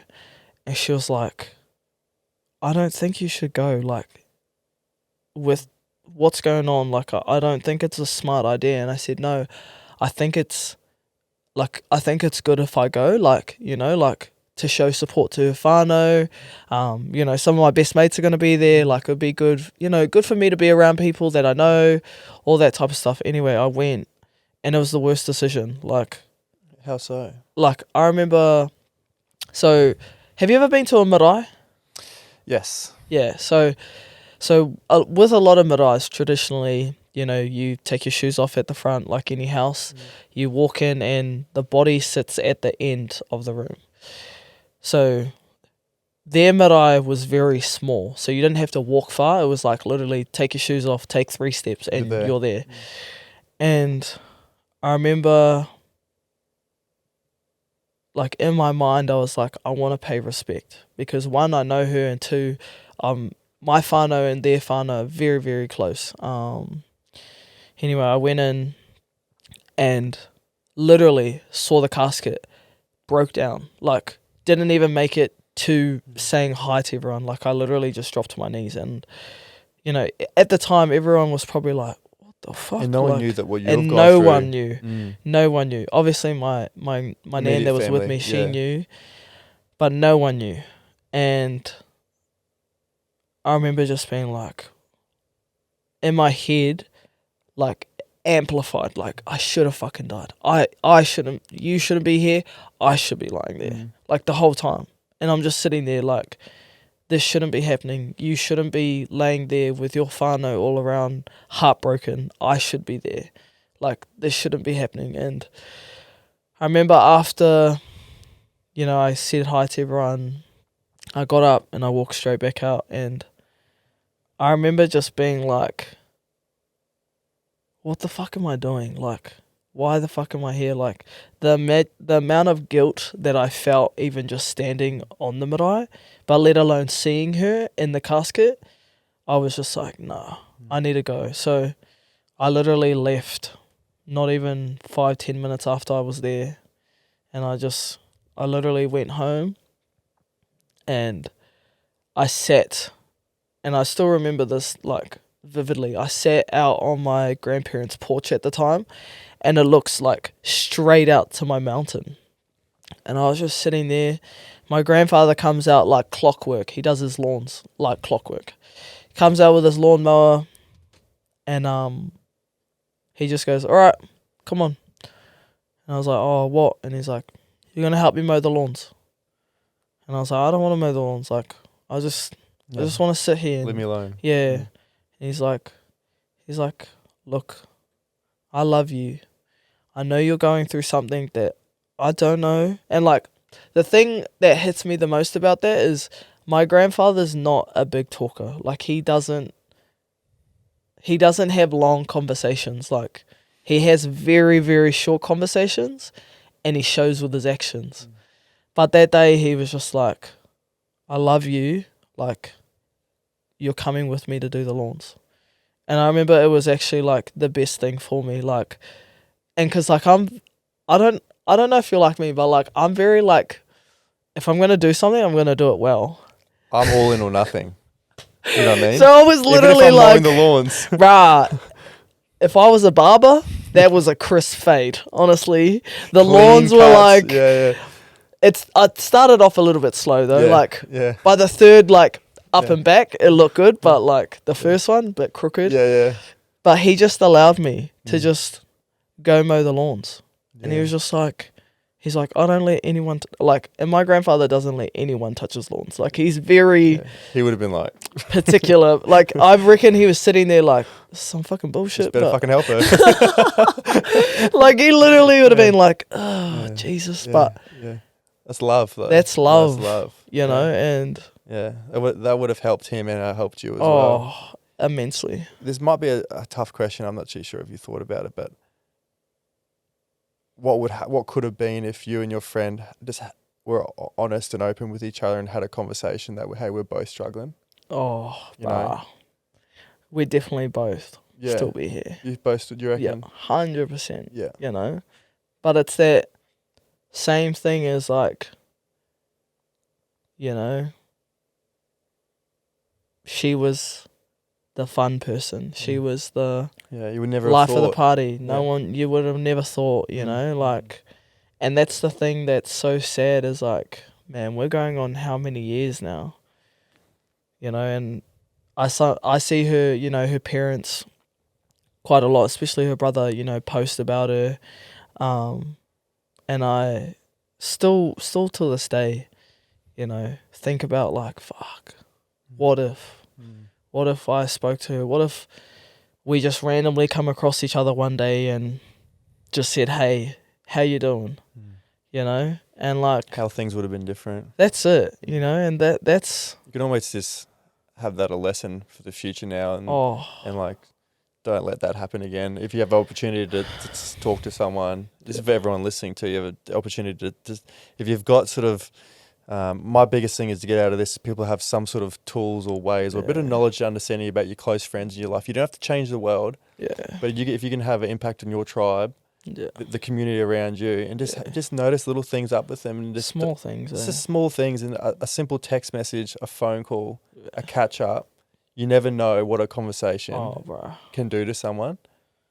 And that's why, like, how I said before, like, you know, I don't do this for likes or accolades or anything, but, like, the amount of parents, the amount of people that message me just to be like, thank you so much. I resonate with what you say so much. My daughter resonates with you so much. You know, like, even, like, you know, grown men being like, thank you. Thank you for just being a voice, you know? Because, man, like, you know what, I had, started the season, I had a young mum reach out to me. Her daughter was, like, really struggling with, and her daughter would have only been, like, maybe, like, 17, 18. So, like, obviously on the legal side and stuff like that. And she said, oh, you know, like, my daughter's really struggling with, you know, her sexuality. And, you know, and I know you as someone, as, you know, a lesbian woman, you speak a lot about it, but you're also, you don't judge, you know, what people decide to do or who they are. Like, you never judge. And, you know, my daughter's a big fan of you. You know, I'd love to meet you one day and just say thank you. Thank you for saving my daughter. And, like, hearing those words still trips me out, because I'm like, what do you mean? Like, I never set out to save anyone. Like, I just wanted people to know, like, it's okay to struggle. It's okay to not know who you are and figure things out. It's, you know, it's okay to not be okay, you know. And she just, man, I messaged her back, and, like, a lot of the time, like, I don't message people back on like, request messages, because I don't know who they are or what, but seeing that, man, that made my year, to know that I made that much of an impact on someone else's life. You can imagine all the other people that you're impacting that don't sort of message through. Yeah. You know, and that's all we try to do. Like, that's all this podcast is about, is just making those ripple effects. If we can just, you know, have a positive impact on someone's life, or we can, you know, help initiate positive change in someone's life. That's all. It's a domino, bro. It is. Domino it really effect. is. Just before we finish up, I do have some quick fire questions. Oh, I love quick fire questions. Okay, so here we go. Make them quick. Okay. What makes you happy? Oh, Lollies. Lollies? Aussie lollies, not Kiwi lollies. Sorry, Kiwi lollies. Kiwi lollies. How have you defined success in your life? Oh, happiness.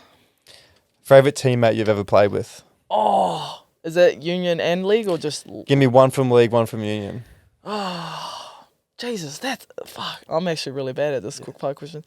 Rugby league, Ali Brigginshaw, and rugby union, Sheree Kako. Gillies? Yeah. Yeah. Wife. Yep. Yeah. I played a couple of games against Gillies. Right. Rasley, that fella. Yeah. Toughest opponent you've ever faced? Oh, Jesus. Well, she was on my team this year, but Tamika Upton. Yeah. She's so hard to tackle. Yeah. Favourite place in New Zealand? Oh. Apart from hometown. Oh, damn. Yeah, okay. Favourite part? Oh, probably my second home, Tauranga. Yeah, nice. Yeah. I used to live in Papamoa. No, you didn't. For real? Yeah, I played for the Bay back in the day. So, yeah, Bruh. my club was Te Puke, so. Yeah.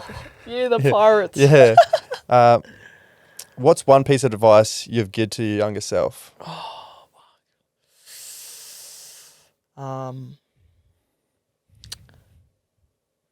Actually, I had this quote on one of my posts the other day. As long as the person looking back at the mirror likes themselves, everyone else is a bonus.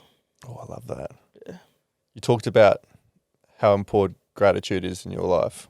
What's something you're grateful for right now? Probably my partner, eh? Very, very huge. The pillar? Oh, man, the rock. The rock, You know, yeah. not only phenomenal mum, but just amazing support person. So grateful for her in so many ways. What's one moment you'll love to relive?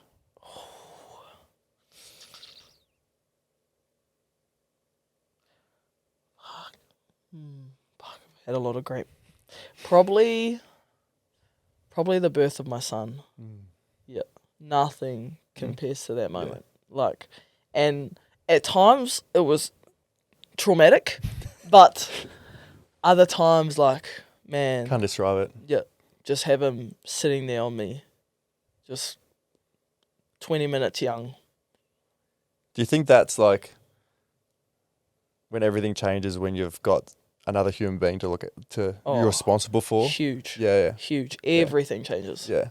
Is it hard to be a professional athlete when the life can be very selfish? Like, it's all about how to get the best out of you. Is it hard to juggle that? I know you're in the early stages now. Is it hard to juggle that while also being 100%. a parent? I fully admit that I'm still struggling You to are. balance it. Yeah, to balance it. Like, and at times, like, you know, I've probably been more selfish than being a parent. And that's something that I'm still trying to get better at and learn about, you know. So, yeah, that's been hard, that part, to juggle both lives. Yeah. It's tough. I know they do it. Yeah. I'm excited for you to become a dad, though. No, I am. Like, Right. and I was saying to Jordan not too long ago that for the first time in my life, I've always wanted to be a dad, but for the first time, I'm actually excited. Yeah. Whereas before, I was so, like we talked about, so daunting. But now I'm actually really pumped and ready for that experience, even though I know it's going to be, all of my mates talk about how, you know, it's going to be stressful and emotional and frustrating and, you know, long and all that sort of stuff. But I love who I am and I'm ready for that, for the next step. Yeah. What are you most proud of, not as an athlete, but as a person? Oh, man. Probably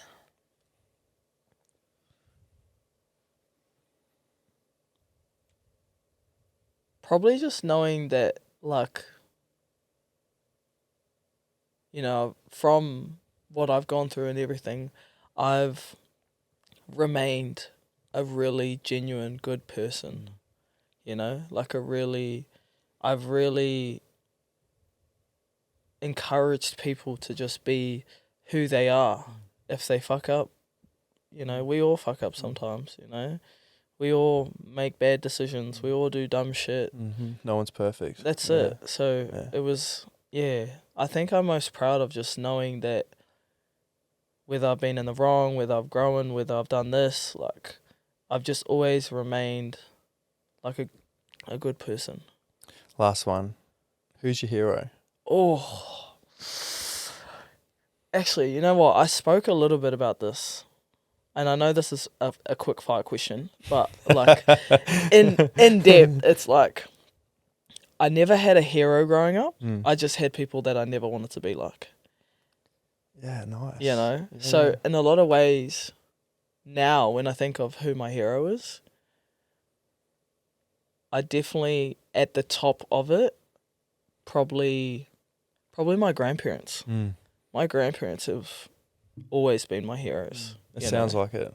Oh, from my grandmother to my grandfather, they're both. I now understand, just from having our chat, when you saw them after the grand final that we spoke about right at the start of this podcast. No, I now get it. Yeah. What that would have meant to you to see them there. Yeah. Everything. And like my grandparents aren't young, you know, like they've lived a couple lives, you know.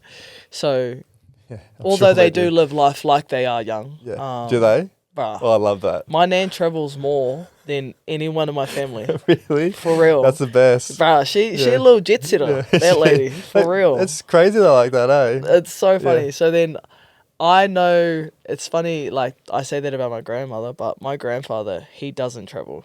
He's a very homebody type guy. Yeah, he wants to mow the lawns. So- Let him mow the lawns. That's what I'm saying. And he's got things in, you know, he does Things in place. He got his routine. So Yeah.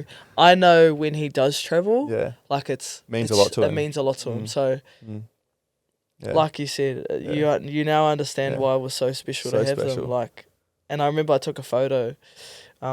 You know, my nan's wearing the ring, my koro's standing there, so proud, and I was just like, man, you can't put a price on these That's moments. the best. Yeah. So I have a surprise for you. I've got a closing tradition. Don't give me that face. Is it lollies? No, it's not. Oh, Lollies. damn. It's just a pie from Australia. I know you like pies. So I've got Gee, the pies in NZ are way better. I'll edit that out. So I've got a closing tradition of the podcast where I get friends and family of the guests. They send questions for you. So hang on one second. Oh my god. Okay, so who we got first? Oh my god, who do you have? So you mentioned her at the start, Tanika Willison. Let's see if you can hear this. Hi, my GG. What impact has motherhood had on you, and how has it shaped the way you see life, yourself, and your mental or emotional well-being? Bruh, that bitch always has some great ass questions. We covered it a little bit, but yeah, the motherhood, Yeah. life changing. Bruh. Just What have you learned about yourself? God. That I actually can run off no sleep. That's probably one thing. But just like I'm a very love person. Like, you know, like I just want love everywhere I go. I share love. I give love, everything, you know. So love to me is a huge part. But the love that I have for my son is like Undescribable. honestly, like, and I've heard it from parents before, you know, they're like, you think you know love until you have your kids. And from the moment that I saw him come out, I was just like, that's different. Like, that is, like, I always, like, have this thing where I'm like, yeah, I'll die for my people, but for my son, I would live for him. Like, that's the type of love that I have for him. Like, Yeah, it's just different. yeah. It's, yeah, like you said, you can't describe it. I love that. Yeah. We've got one more from Ruby Tui. And if anyone doesn't know Ruby Tui, she seems like, you would have obviously a better understanding than I do, but from what I've seen, she seems like the most genuine, down-to-earth, humble, funny, Yep. casual person I've ever seen. Whoa, are you trying to get her on the podcast? Oh, You're selling this. and you know what though? You know what? I say that about you as well. Like all the things that I've seen, all the content that you share, I don't want to make you feel awkward, but every time I watch your content, it brings a smile to my face. You know, regardless of if you're about to play a game of footy, right? And you've got a video and you're just dancing, and there's about to be kickoff, and I'm just thinking, I'll be a nervous wreck in the change rooms, and you guys are singing and dancing and like having the best time ever. And that's actually something that I think the men can learn from you guys is not taking it so seriously at times. You know, I see you guys. A lot of even the sevens girls, like I see them, and they're doing sing-alongs and karaoke. It looks like they're doing karaoke before a game. They're all running out, warming up the throats before the game. And I'm just thinking, wow, you go to the men's changing rooms and they're all taking it like you sort of not so serious. But that's one of the things that I really love and admire about you is how you approach the game. And I know that you've got a great perspective about life. That you're so privileged. It's such a privileged position to be in to 100%. Play, professional sport for a living. But also don't take away from the fact that we're here to have fun. It's a party. It is a party. And I love that about you guys. I love that about Ruby too. I would love to be in a room with you too. No. We would be here all night. We would never go home. Your missus would be so mad. You're like, what the hell? So she said you've always brought the energy to the teams. You've always brought the vibes. I know it because I played in your team, but everyone sees it through your viral TikToks and interviews. How do you give so much energy to teams and still fill your own cup? I love that question. Shout out to Rubes. And it's so funny because, like, it's like a full circle moment, right? So, to me, Ruby has been who I am for a lot of these young kids. Like, she's always been her authentic self. She's always been a leader. She's always stood on business. She's always upheld values, even if at times people questioned her. Like, she's always been that person to me that a lot of people see me as. And like the whole hype thing, right, is like, it's so funny because like I don't know. I just like, music does something to me. Like, when I hear music, I was just like, man, either I haven't heard this song in ages, or I'm just like, who doesn't hear a song and they just want to dance? I think it's amazing, that music, because it almost transports you back in a time where you either have a strong memory to that song, and it's always, not always, but those positive, memories, and that song plays and you just goes back to that happy place, and you're just like, nothing else matters.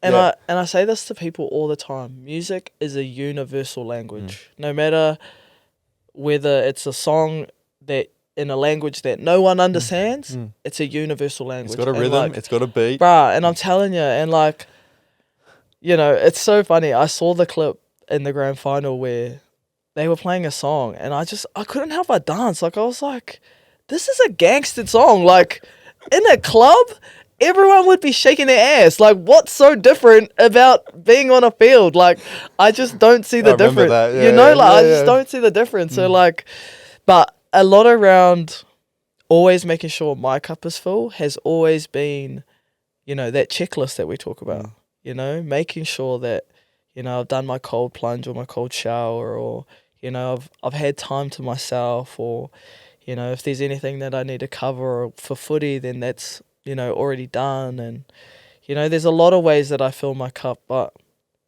in a lot of ways, me being the hype is also me filling my cup, because it allows people to see like, oh, G's just a good time. I'm like, yeah, this is me all the time. Like, drunk, sober, wasted. Like, I don't change. That's your authentic self. That's is me. How you express yourself. And I love it when people see me dancing and they start dancing, and I'm like, I just don't know how people don't dance. Like, you're telling me you hear a gangster song and you don't want to shimmy your shoulder? Like, I just, it's hard. And then... But it's different living in this day and age where people are still afraid to be themselves. And when there is someone who sets a different tone or goes against the grain like you do, it allows people to be vulnerable, to be themselves. And like, a lot of people will be like, oh, well, G's doing it. Like, she's having a fucking good time. I'm like, I love this song too. Yeah, get up. That's it. That's what I'm saying. Encourage that sort of authenticity and sort of living your life truly to who you really are, and not worrying about, you know, what people think. Because I've always thought, like, you know, I've tried to fit in certain situations and try to be someone that I'm not. And so sorry. that's right. We're about to wrap up. Yo. I've always been trying to people please, and I still wasn't liked. Yeah. So why don't I just be myself? Yeah. Because people are going to like you even if you're trying to fit in and be that perfect person for them, and they're still going to judge you and not like you. So you may as well just be yourself. I've seen $1 million players get judged for doing absolutely nothing. So I'm like, you know, people are always going to have something to say. Opinion, whether, like I said it before, you know, like people are always going to talk about, you know, whether you're successful or whether you're a failure or all these things. And I'm like, well, the one thing they can't talk about is if I'm myself. And I always think, like, man, this world would be so boring if everyone was just a robot they were the same. Can you imagine that? It'd feel like unsalted food. Like, you just be like, what? Where's the salt? And I'm just like, no matter what team I go in, whether it's, you know, the Bronx or the Sevens or, you know, the Wars, I always want people to remember me for just being who I am, you know. And some people will like me, some people won't, and that's fine. Like, the world still rotates, you know, but There's a big enough room in the world for the both of us. that's what I'm saying. And, you know, like, and that's why I always live by a quote that says, people don't remember you by the words you say, it's how you make them feel. And I live by that because, like, if you can remember me for how I've made you feel, whether that's happiness, whether that's hype, whether that's you've laughed or however that's made you feel, that's how you'll remember me. I could tell you 1 million words in the day and you probably couldn't remember anything, you know, but it's how I've made you feel. And people just, it's crazy to explain it. Yeah, I love that. And on that, we'll end it. Gayle, thank you so much for coming on. It's so good to meet you and get to know you a little bit more on a personal level. Thank you so much for sharing your story and being so open and vulnerable. I really appreciate you going to those dark moments with me. I know a lot of people listening will get a lot out of that. So again, thank you so much. No, thank you, I really brother. appreciate it. And, you know, hopefully next time I'm here, I'll have a New Zealand pie waiting for you. And get it through customs. Somehow we'll find a way. Just send it through me. Post it to me. Thank you so much. Appreciate it. Thank you. Done. Appreciate that, bro. Thanks so much for listening to another episode of Mind Your Head. If you'd like to support the show, be sure to subscribe to us on Apple Podcasts, Spotify, YouTube, wherever you listen to your podcasts. It really supports the show and helps others discover us. Don't forget to join us on Instagram and TikTok at mindyourhead.podcast. We acknowledge the traditional custodians of the land in which we record this podcast, the Gubbi Gubbi people. We pay our respects to their elders, past, present and emerging, and extend that respect to all Indigenous peoples. We honour their enduring connection to the land, waters and culture, and recognise their invaluable contributions they make to our communities. Always was, always will be Aboriginal land.